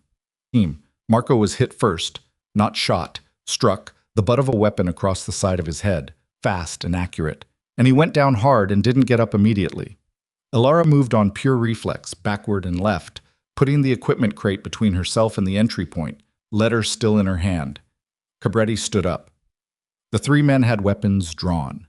They weren't Dante's crew. She could tell by the cut of their gear, the insignia absence, the way they moved, which was not like the Moretti men she'd been watching for 6 hours. These men moved like contract professionals, like people who had been told a location and a target and nothing else. The one in front looked at her. "Miss Vaughn, come with us." "Who sent you?" she said. "That's not information I have." "Then you're not information I need." She looked at Cabretti. He was looking at the 3 men with an expression she couldn't fully read. Recognition, possibly, or something close to it. "You know who these men are," she said. "I know who they work for," he said. "Say it." The lead man raised his weapon. "Miss Vaughn." "Steiner," Cabretti said. "They work for a man named Steiner." The name meant nothing to her, but it clearly meant something to the lead man because his posture changed. A fractional tightening, the specific tension of someone hearing a name spoken in a room where it shouldn't have been spoken. "Cabretti," the lead man said. "Don't." "Steiner," Cabretti said again, louder. "Franz Steiner, the man who bought the Volkov family's Eastern Corridor operations in 2019. The man who has been running pressure on the Moretti organization for 3 years, not because of any historical grievance, but because he wants the Atlantic shipping routes and he needs the Moretti name to be leaderless and fractured to acquire them cheaply. He looked at Alara. The Volkov connection isn't Volkov anymore. It hasn't been for years. The Volkov family sold their debt. Steiner bought it. The lead man shot Cabretti. Not center mass. The shoulder, deliberately not lethal, and Cabretti went back into the hull and slid down it and hit the deck. And the sound he made was the compressed, involuntary sound of a man absorbing serious pain. Alara didn't scream. She didn't freeze. She looked at the three men with the weapon angles and the distances between them and the layout of the room she'd been memorizing for the past 4 hours, and she made 3 rapid calculations and acted on the third one, which was the only one that gave her a path to the door. She threw the equipment crate, not at a man, at the floor space between them, a tumbling obstacle that cost the lead man 1 full second of attention adjustment, and that second was what she needed to reach the secondary hatch in the far wall, the one that connected to the maintenance corridor she'd noted on the schematics at 4 in the morning, and she hit it at speed and it opened, and she was through it and running before the lead man's voice reached her. "Take her," he said. "Don't damage her." Don't damage her. She ran. What? The maintenance corridor was low-ceilinged and dark, and she ran it by memory. 20 meters, left turn, ladder up, hatch, deck 3, and came up into the main corridor at a full sprint and almost hit Dante coming the other way. He caught her by both arms, looked at her face. Whatever he saw there made him look behind her immediately. "Section F," she said, breathing hard. 3 men, armed. Cabretti is down. Shot. Shoulder. He's alive. Marco is down. I don't know how badly. She gripped his forearm. "The men work for someone named Franz Steiner. Do you know that name?" Dante's face did something complicated and fast. "Where did you hear that name?" "Cabretti, before they shot him." "Steiner is—" Dante stopped. His radio was already in his hand, already keyed. He gave a location and a number and a status, and the ship's internal response was immediate. She heard doors and boots, and the organized chaos of a crew shifting from damage control to security response. "Steiner is the man I've been trying to identify for 2 years, Dante said, low and fast. "He's been behind the Volkov pressure. I didn't have a name. I had a financial signature, a pattern, but not a—" "There's more," she said. "The letter." She had it still. She looked at him. This man she'd known for less than 12 hours, her brother by blood, the person who had left her hidden and safe for 11 years and had come to collect her when the safety ran out. And she held the letter in her hand and she made a decision about trust that was not certainty, because certainty wasn't available, but was the best available approximation of it. She gave him the letter. He read it. He read it in the corridor with boots running past them and the emergency lighting still red and the ship limping toward Freeport, and she watched him read it, and she watched his face, and what she saw was not the recognition she'd dreaded. It was shock. Pure, structural, the kind that doesn't perform itself. When he finished the second page, he lowered the letter and looked at the opposite wall for a long moment. "He's alive," he said. "Yes." "He chose—" He stopped. "He chose to disappear rather than tell us. He thought it would protect us. He thought wrong." His voice was not angry. It was something older than anger, something that had been waiting 30 years to say that. He was wrong. She didn't argue with that. She wasn't sure he was incorrect. "Steiner bought the Volkov debt," she said. "He's not running a historical vendetta. He wants the shipping routes. He needs the Moretti succession to fail." "Then we don't let it fail." Dante folded the letter and put it in his jacket. "The ceremony was scheduled for after Freeport. We do it there, aboard the ship, in the harbor, with whatever council members we can reach by secure line as witnesses." "Cabretti. I'll handle Cabretti." His jaw worked. He was trying to protect the organization, in his own way. "He should have come to me. He should have—" He stopped.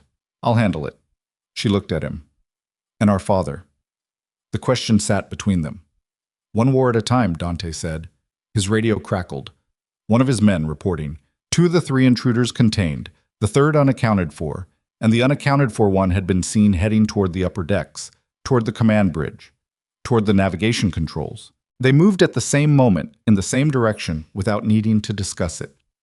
The upper deck was exposed to open sky, and the Bahamian morning had arrived with full force, blinding white light and warm wind and the smell of open water.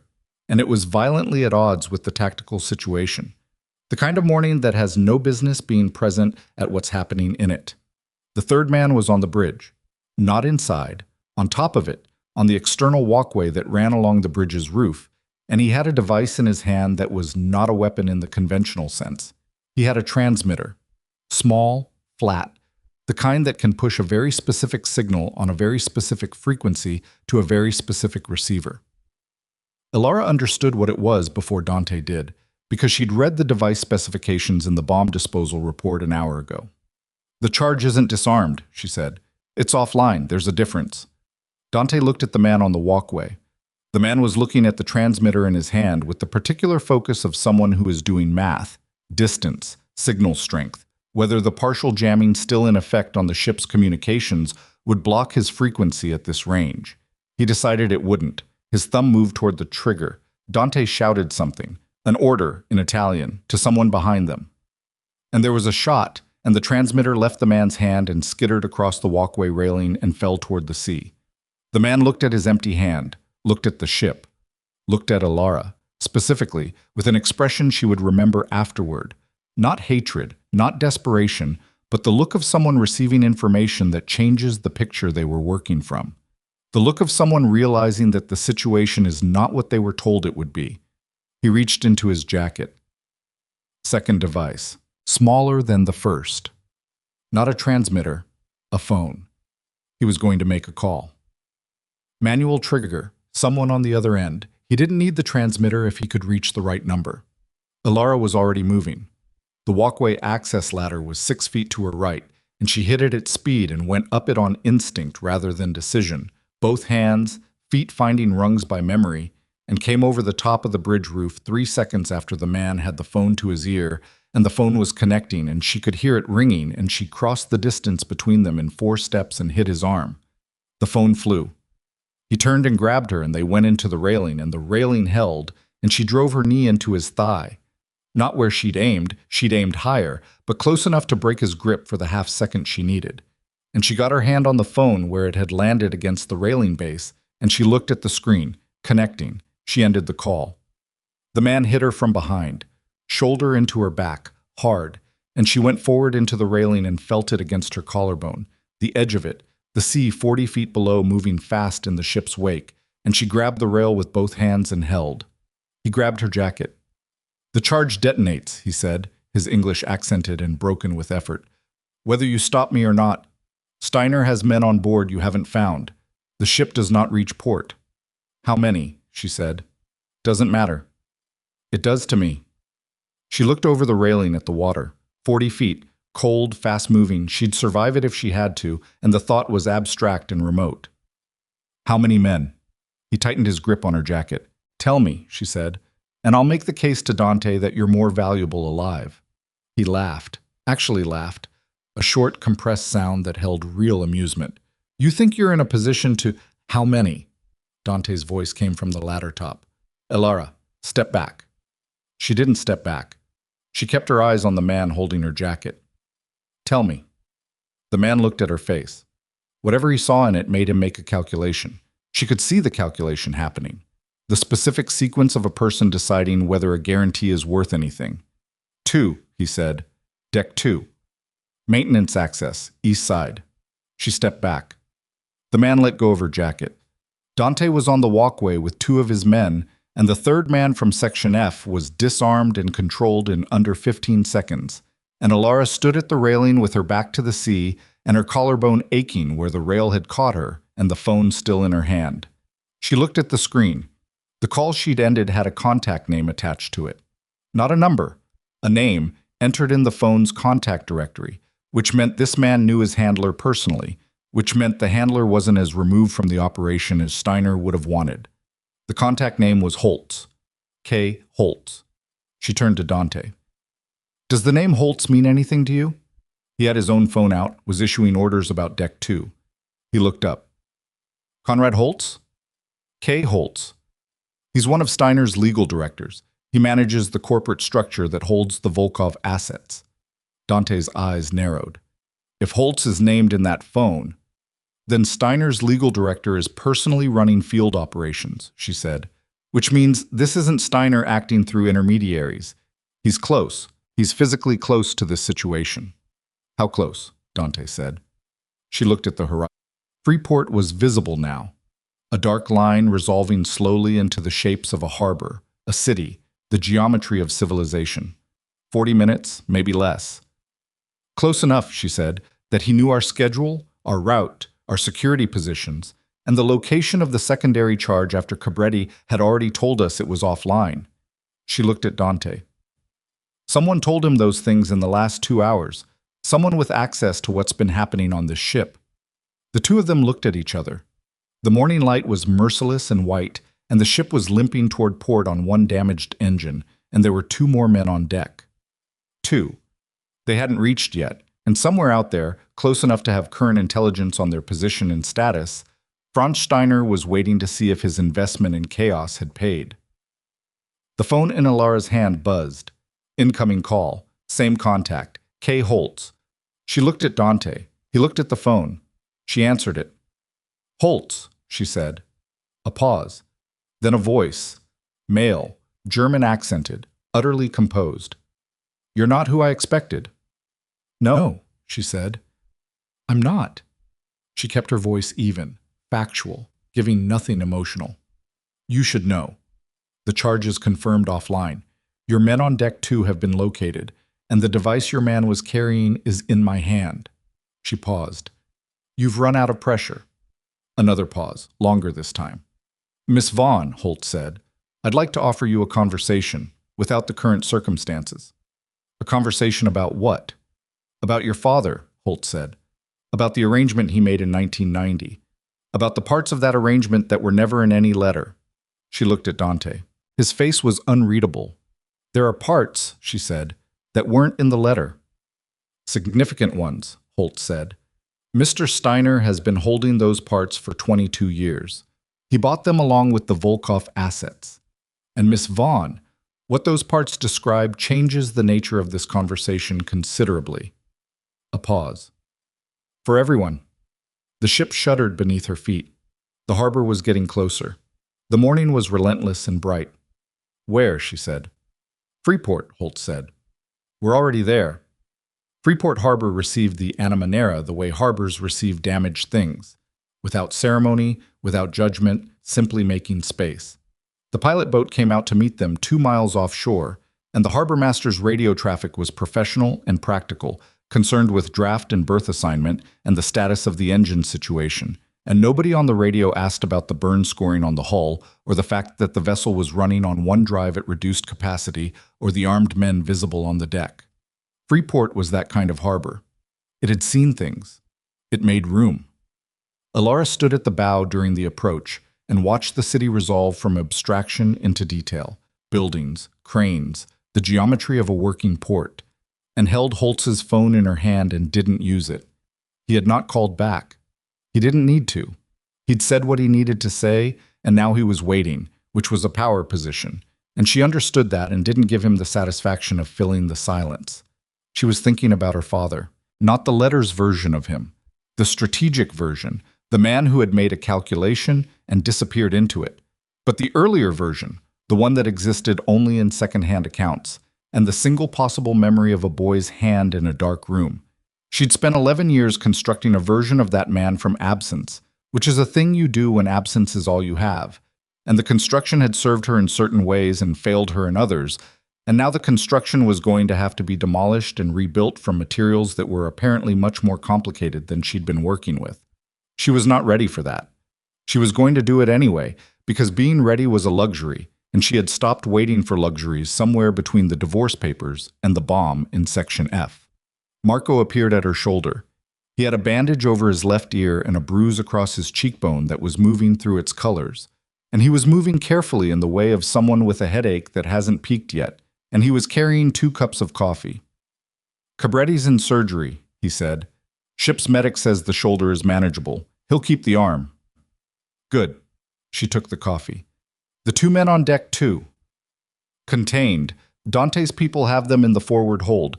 They haven't said anything useful yet, but they will. He drank his coffee, winced at the movement required to lift the cup.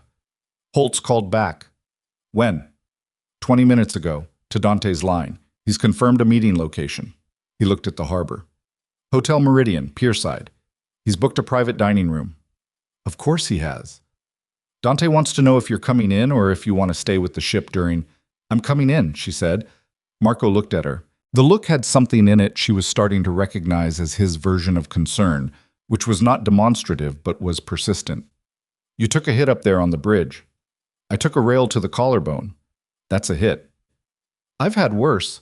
She didn't know if that was true. It felt true, which was close enough. Marco, what do you know about Conrad Holtz? He was quiet for a moment. Corporate lawyer, restructuring specialist. He's the one who built the legal architecture that turned the Volkov criminal assets into a legitimate holding company after Steiner acquired them. He paused. He's extremely good at what he does. He's also the kind of man who doesn't make personal calls to people on damaged ships unless the information he's holding is significant enough to require it. He said Steiner has parts of my father's original arrangement, parts that weren't in the letter Cabretti had. What kind of parts? He didn't say. She looked at the harbor. They were close enough now that she could see people on the pier, the ordinary business of a working morning. That's why we're going to the meeting. The Hotel Meridian was not grand. It was the kind of place that had been grand once and had settled into a dignified middle age. Clean, functional, the woodwork good, even if the carpet was 10 years past replacement. The private dining room Holtz had booked was at the end of a corridor on the ground floor pierside windows, and the morning light came through them in long, flat strips that made everything look slightly overexposed. Holtz was already there. He was smaller than she'd expected from the voice. Compact, 60 or so, with a careful grooming of someone who uses appearance as professional armor. He stood when they entered, which was a choice, and he did not extend his hand, which was also a choice. There were two other people in the room, a woman at the far corner of the table with a laptop and the specific posture of someone employed to be present without being acknowledged, and a man standing near the window whose face Alara didn't know, but whose build and stillness she recognized immediately as operational security. Dante came in behind Alara. Marco stayed at the door. Mr. Moretti, Holt said. Miss Vaughn. He gestured at the chairs across from him. Please. They sat. Holt sat. The room was quiet enough that the harbor sounds came through the windows. Gulls, a diesel engine idling somewhere below, the structural creak of a moored vessel. You should know, Dante said, before Holtz could begin, the two of your men are in our custody. Whatever leverage you think the operational situation on the ship gave you, the operational situation on the ship was not mine, Holtz said. A pause. Steiner's, Dante said. Mr. Steiner and I have reached a professional divergence, Holtz said. He said it with the careful neutrality of a man describing a matter of accounting. He made decisions in the last 48 hours that I was not consulted on and would not have approved. The men on your vessel, the device, that was Steiner acting unilaterally. He looked at his hands on the table. I have worked in this industry for 30 years. I have built structures that function because they are built on agreements that hold. Mr. Steiner has become someone who views agreements as provisional.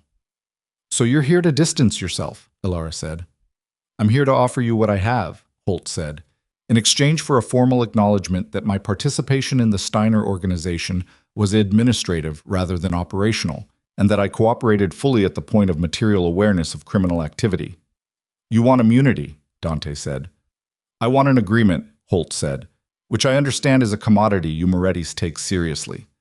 He reached into the laptop bag beside his chair and produced a physical drive, small, metal-cased, the kind used for secure document transfer, and placed it on the table between them. That drive, he said, contains the complete documentation of the original 1990 Moretti-Volkov arrangement, every side letter, every amendment, every communication that your father sent and received in the 6 months before he disappeared. He paused. Including the ones he sent after his supposed death. The room was very still. My father has been in contact with Steiner's organization, Dante said. It was not a question. With the Volkov organization, before Steiner acquired it. Yes, intermittently, over 20 years. The nature of those communications, Holtz paused again, and the pause was not tactical. It was the pause of someone about to say something that required a specific kind of care. The arrangement your father made in 1990 was not a mistake. It was not a deal gone wrong. It was a deliberate structure designed by your father that gave the Volkov family significant financial access to Moretti shipping infrastructure in exchange for a guarantee of personal protection. Protection of what? Ilara said. Of himself. And of you. Holtz looked at her. The arrangement specified that in exchange for the financial access, the Volkov family would never move against the Moretti children. You specifically, Miss Vaughn, were named. The deal was built around your safety. She heard it. She heard all of it. She sat with it for the 3 seconds it took her to understand what it meant, and in those 3 seconds something happened in her chest that she didn't have immediate words for. Not grief, not anger, not relief, but some composite of all three that felt like a structural rearrangement. Her father had made a deal with the people who'd killed him, except he hadn't been killed. He'd made a deal with the Volkov family, a deal that gave them financial access they wanted, in exchange for a guarantee that his children would not be touched. And then he'd disappeared into the deal, become part of its architecture, a ghost whose survival ensured the guarantee held because a dead man's children have no one to negotiate for them, but a living one does. He hadn't abandoned them. He'd made himself into a hostage. "Where is he?" she said. Her voice came out steady. She was mildly surprised by that. "That information," Holtz said carefully, "is the part that requires the agreement to be formalized first." Dante put both hands flat on the table. "Tell me right now where Domenico Moretti is, or this conversation ends, and you navigate whatever comes next without the protection of that agreement." Holtz looked at Dante's hands on the table, looked at his face, made a calculation. "He's in Freeport," Holtz said. "He arrived yesterday. When the situation on your vessel became critical, he made contact with my office. He has been here, in this city, for the last 18 hours. The harbor sounds came through the windows. A gull, a diesel engine, the creak of something large and old in the water. "Where in Freeport?" Dante said. The address was a house 3 blocks from the harbor, in a neighborhood of modest white-painted buildings and bougainvillea gone wild over every available fence and wall. The kind of neighborhood that existed in its own time, indifferent to the industries that surrounded it. They went without Holtz. Holtz stayed in the hotel dining room with Marco and the agreement unsigned, which was its own kind of pressure, but a pressure Ilara had decided she could sustain. The house had a blue door. Dante stood in front of it for a long moment without moving. She stood beside him and said nothing, because there was nothing useful to say, and because whatever this moment cost him was his to pay, and she was not going to diminish it by filling it with words. He knocked. The man who opened the door was 73 years old, and he was not what she expected, and she didn't know what she'd expected. He was shorter than Dante by 3 inches. His hair was white, full, worn slightly longer than fashionable. His face was deeply lined in the way of someone who has lived in equatorial light for decades. His eyes were the eyes she'd seen in one photograph and half remembered from a possible memory, and they were looking at her now with an expression that she was not going to be able to describe to anyone who asked her about this moment. He said her name. Just her name. The one he'd given her, not the one she'd carried. She didn't answer immediately. She stood on his doorstep in Freeport, the Bahamian morning enormous and white around her, and she looked at the man who had made himself into a ghost to keep her safe, and had been a ghost for 30 years, and had watched from a ghost's distance while she grew up, and married wrong, and stood in the rain at a gala being discarded by a man who had no idea what he was discarding. "You could have told us," she said. "Yes," he said. "You chose not to." "I chose to keep you alive." He said it without defense. "I have had 30 years to find better reasoning, and I haven't found any." "We thought you were dead." "I know." "Dante built everything." She stopped, looked at Dante. Dante was looking at their father with an expression she understood completely, because she'd seen it on her own face at 5 in the morning in a ship's mirror, and she recognized it now. The expression of a person who has been carrying the wrong grief for a very long time and has just been told they can put it down, but doesn't yet know what putting it down will feel like. "Come in," Domenico Moretti said. He stepped back from the door. "Please." They stayed for 3 hours. She would not remember all of it later. Not because she was inattentive, but because some things are too large to hold in memory at full resolution, and the mind does its own editing in the days after, preserving the weight while releasing some of the specificity. She would remember the kitchen, which was small and smelled of coffee and old wood. She would remember Dante sitting across from their father and not speaking for the first 20 minutes, just sitting while their father spoke, and Dante listened, and she watched them both with the specific attention of someone who is witnessing something that required 30 years to arrive at this table. She would remember the documents Domenico had kept, his own copies, everything Holtz had on that drive, and more. Communications, financial records, the specific architecture of the 1990 arrangement laid out in handwriting and early-era printouts. He had kept all of it. 30 years of a life lived in careful documentation, as if he'd always known the accounting would eventually be required. She would remember asking him about Grayson. Not in any elaborate way. She'd mentioned the name, the gala, the divorce papers on the silver tray, and he'd listened without expression and then said quietly, "I know who he is." And when she'd looked at him, he'd said, "I've kept track of your life, as much as I could, from a distance." And she'd understood that the distance was not indifference, and she'd accepted that understanding without being able to feel entirely clean about it yet. She would remember the moment Dante finally spoke. He'd been quiet for a long time, and then he'd said without preamble, "The organization is going legitimate. The succession ceremony happens today. Alara leads the transition to a legal structure. All of it. The ports, the shipping contracts, the security networks. Legitimate." He'd paused. "That's what this cost, and those are the terms." Their father had looked at him for a long moment. "Yes," Domenico had said, simply, as if he'd been waiting for that specific answer for 30 years. They did the ceremony on the ship. The Anima Nera was berthed in Freeport Harbor by early afternoon, and the burn scoring on the hull and the missing secondary drive and the foam-dried corridors were all still present and visible, and nobody cleaned any of it up before the ceremony, which was Alara's decision, and which she didn't explain to anyone. She stood on the main deck in the afternoon light, in the same cream sweater from the night before. Nobody had offered her a formal alternative, and she hadn't asked for one. And Marco read the recognition language from a document their father had written 30 years ago and preserved against this moment. And the 4 council members Dante had reached by secure line witnessed remotely from screens set up on the navigation console brought out to the deck. Cabretti was present. He'd insisted on it, and the medic had cleared him to be moved with conditions, and he sat in a deck chair with his shoulder bandaged and his arm in a temporary sling. And when the recognition was read, he didn't look away. He looked at her directly. She looked back at him directly. After the formal language was done, and the council members had given their remote attestations, Cabretti raised his good hand, just slightly, just enough, and she gave him a nod in return that meant several things she didn't need to enumerate. He was not forgiven for everything. She was not sure forgiveness was the right frame, but he had told the truth in Section F with a bullet in his shoulder, and that counted for something, and she was going to let it count. Their father stood at the edge of the deck, slightly removed, in a pale shirt with the collar open, watching. When the ceremony finished, he didn't approach. He waited. She crossed the deck to him. "You understand what this means for the arrangement," she said. "The Volkov guarantee, Steiner's leverage. It's all built on the criminal structure. If we go legitimate, the financial access disappears. Whatever deal you made is over," he said. "Yes. You'll be exposed." "I've been exposed since Cabretti started pulling threads." He looked at the harbor. "I've had 30 years of a life that wasn't mine.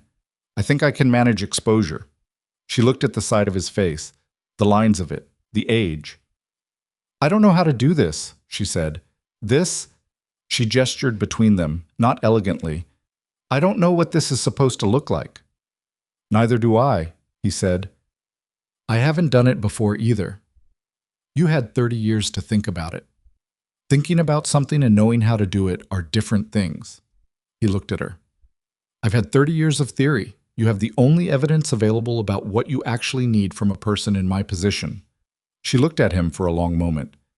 "I need time," she said. "I have time," he said. "I have a great deal of it." Grayson Hale's broadcast went live at 6 o'clock that evening. She watched it on a borrowed tablet in the harborside room Dante had arranged for her, sitting on the edge of a bed that wasn't hers, in a city she hadn't planned to be in, 30 hours into what had been the most consequential day of her life. The journalist he'd found was not a friendly one. The broadcast was not gentle. Grayson sat in front of a camera in what appeared to be a law office, neutral, anonymous, and he read from documents and answered questions and did not hedge and did not deflect and said, repeatedly, in different words, that he had inherited corruption without knowing it and had benefited from it without questioning it, and that the questioning, when it came, was overdue. The wire transfers, the Volkov connection, the Hale Group's founding capital, all of it. He looked exhausted. He looked like someone who had been awake for 36 hours making a decision and had reached the decision and was now living in the part that comes after. She turned the tablet off. She sat with the screen dark for a while, thinking about the man she'd married at 26 because he'd seemed like the most concrete thing available at a time when she'd needed something to hold on to. Thinking about the 8 years of becoming less, the daily surrenders, the versions of herself she'd folded up and stored. Thinking about what it meant that the man who'd signed divorce papers on a silver tray had in the end done the only thing she could genuinely respect him for. She didn't feel warmth about it. She didn't feel contempt either. She felt the particular coolness of someone who has moved past a landscape and can see it clearly now, precisely because she is no longer in it. Steiner was arrested 2 days later. Not by Moretti Resources, by Bahamian authorities working on financial crime referrals from 3 separate jurisdictions, referrals that had been filed, with exquisite timing, by Holtz's attorney within hours of their Freeport meeting. Holtz had been thorough. The evidence package was extensive. The charges included fraud, criminal conspiracy, and coordination of violence on the high seas, which was a specific legal category that carried significant consequence. Elara learned about the arrest from Marco, who delivered the information with the same tone he used for all information, factual, unembellished, leaving her room to respond however she needed to. She said, "Good," and meant it without satisfaction, which was its own kind of closure. The Volkov network, deprived of Steiner's financial management and facing the collapse of the legal architecture Holtz had built, fractured along the lines all criminal organizations fracture along when the money stops, quickly, noisily, and with a great deal of people pointing at each other. The specific leverage they'd held over the Moretti organization, the 30-year arrangement, the financial access, the threat of exposure, dissolved because the Moretti organization had beaten them to the exposure. You cannot threaten a fire with burning. The paperwork to convert the Moretti Syndicate's holdings into a legitimate international shipping and security corporation took considerably longer than any single dramatic confrontation. It took months. It involved attorneys in 7 jurisdictions, regulatory filings in 4 countries, and negotiations with port authorities who were deeply skeptical and required sustained evidence of organizational commitment before they'd grant the licenses required to operate legally in their waters. Elara did most of it. Not because Dante couldn't, he was capable and present and committed to the transition in a way that surprised people who'd built their understanding of him on 30 years of different evidence. She did most of it because she was better at it, and they both knew it, and the knowledge sat between them without friction, which was something she hadn't expected. She'd grown up in nonprofit administration. She'd spent 10 years learning how legitimate organizations moved, how boards functioned, how regulatory relationships were built and sustained. She'd spent 10 years acquiring skills that Grayson had considered decorative and that turned out to be exactly what the next chapter required. She thought about that sometimes. The way life deposits things in you that you can't see the use of until suddenly you can. She set up an office in the Ana Manera's restructured administrative deck, which she'd had refitted during the dry dock repairs that followed Freeport, because the ship was the organization's physical heart, and she saw no reason to move that heart to land simply because the nature of its beating had changed. The burn marks on the hull were repaired. The secondary drive was replaced. The foam in Section F was cleaned and the space was returned to its function. Marco remained. He ran ship security with the same careful attentiveness he'd applied to 11 years of watching over a woman in Coral Gables. And the transition to legal operations required that attentiveness and his particular institutional knowledge in equal measure. Cabretti left. Not under any formal censure, it was a mutual recognition, arrived at over a conversation that lasted 2 hours and left both of them with the specific exhaustion of people who have said true things. He took a settlement, a clean severance from the organization, and a document signed by Dante that acknowledged his decades of service without attributing malice to his choices. He went somewhere she didn't know, because she didn't ask, because his next chapter was not her chapter to follow. She thought he would be fine. She thought fine was a complicated word, and that he had earned his version of it. Grayson lost the Hale Group. The financial investigations that followed his broadcast unraveled the founding capital structure, and the subsequent legal proceedings were lengthy and unfriendly and resulted in a settlement that left him significantly solvent but stripped of the primary brand and most of the real estate portfolio he'd spent his adult life constructing. He didn't contest much of it. His attorney, a new one, a public-facing one, not Florian, said in a statement that his client accepted responsibility and was committed to the restitution process. She didn't follow it closely. She had enough of her own accounting to manage. He sent her one message, 6 weeks after Freeport, through an attorney. It was 2 sentences. It said, "I understand now why you read those papers slowly. I should have been paying attention a long time before that." She read it once. She didn't reply. She set it aside in the part of herself where she kept things that were true and finished and no longer required action. She and Dante found their way to each other slowly, the way people find their way to things that matter. Not through grand gestures, but through accumulated time. Through the daily ordinary fact of working in the same organization, disagreeing about approaches, eating meals in the same galley, learning each other's habits of mind. He was stubborn in a way she hadn't anticipated. She was more methodical than he'd expected. Both of these things created friction, and both of these things, eventually, made the structure between them more load-bearing. Their father came to Miami. He came 4 months after Freeport, at her invitation, which she extended only after she'd had enough time to know what the invitation meant and what she expected from it. He stayed for a week in an apartment Dante arranged, and she saw him 3 times during the week, once for dinner with Dante, once alone, once at the Moretti Corporation's new Miami offices, where she showed him the regulatory filings and the Port Authority agreements and the first quarterly report of an organization operating in the light. He looked at the quarterly report for a long time. "Your mother would have liked this," he said. "Tell me about her," she said. He did. For 2 hours, over bad coffee from the office machine, he told her about her mother, and she listened the way she listened to everything important, completely, without interrupting, building the picture. It wasn't enough. It would not be enough for a long time. There was no version of enough that this situation could straightforwardly provide. And she had made her peace with that. Not the easy peace of someone who has stopped caring, but the harder peace of someone who has decided to build a present that doesn't require the past to have been different. He left after a week. He returned 3 months later. The intervals decreased. She did not call him father yet. She thought she would, eventually. She thought eventually was okay. The morning she remembered best came 6 months after Freeport. The Anamanera was in open water off the Florida coast, running a legitimate cargo route between Miami and Nassau, carrying nothing more dramatic than industrial equipment and the paperwork to prove it. It was early, 6 in the morning, the sky doing the particular thing it does in October off the Atlantic, going through colors that have no names in any language she'd learned. She stood at the bow in a jacket that fit and shoes that were wrong for a deck but comfortable. And she had coffee in her hand, and she was not thinking about anything in particular. She was just standing in the morning on a ship that was hers in every sense that mattered, with the horizon doing what horizons do, offering nothing specific and everything possible. Marco came up beside her. He didn't say anything. He stood there with his own coffee and looked at the water.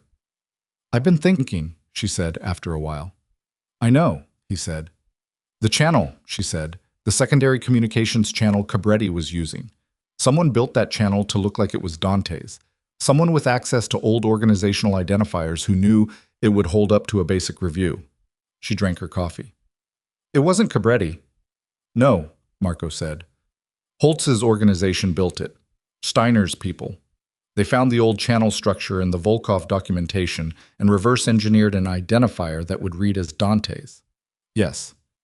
"Which means, when I found those messages and thought Dante had sent them," she paused. "That was the intended outcome. That was the point. If I'd confronted him differently, if I'd gone to him with suspicion instead of the question I actually asked, you would have handed Steiner the fracture he needed," Marco said, "between you and Dante. Instead, I asked him directly," she said, "and the way he answered, I saw that he didn't know." She paused. "I was lucky." You were paying attention, Marco said. She considered that. The distinction between luck and attention was one she was still working out, and she thought she'd be working it out for some time. That morning on the deck, she said, when Cabretti told me to go inside. Yes. He was trying to protect me. In his way. In a very indirect and costly and complicated way. Marco said. He's that kind of person. He drank his coffee. Most people are, when you get to the real thing underneath. She thought about that. She thought about a man who had grown up in a house where he was never acknowledged and had spent his whole life trying to claim what he believed he was owed, and who, at the moment of maximum crisis, had done the thing that cost him the most and yielded him the least. She thought about Grayson reading divorce papers onto a silver tray, and 6 weeks later sitting in front of a camera and saying, "I should have been paying attention." She thought about her father in a kitchen in Freeport saying, "I haven't done this before either." She thought about all the ways people contain their worst choices and their best ones simultaneously, in the same body, in the same life, and how the accounting of a person was never as simple as the worst thing or the best thing, but always the composite, always the whole difficult register. The sun was up fully now. The water was going gold. The ship moved beneath her feet with the specific steadiness of a vessel that had been repaired correctly, that had been given what it needed, that was now carrying its weight the way it was designed to. Not perfectly, not without the history of what it had survived showing in its structure, but forward, and reliably, and in the light. She finished her coffee. She had a 9 o'clock call with the Nassau Port Authority, and a 2 o'clock review of the second quarter financial projections, and a conversation she'd scheduled with Dante about expanding the legitimate security contracts to 3 additional regional governments who'd expressed interest. She had work to do.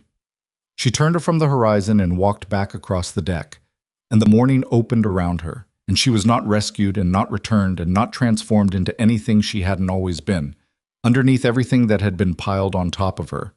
She was simply, at last, exactly where she was supposed to be. And that was enough. That was, it turned out, more than enough.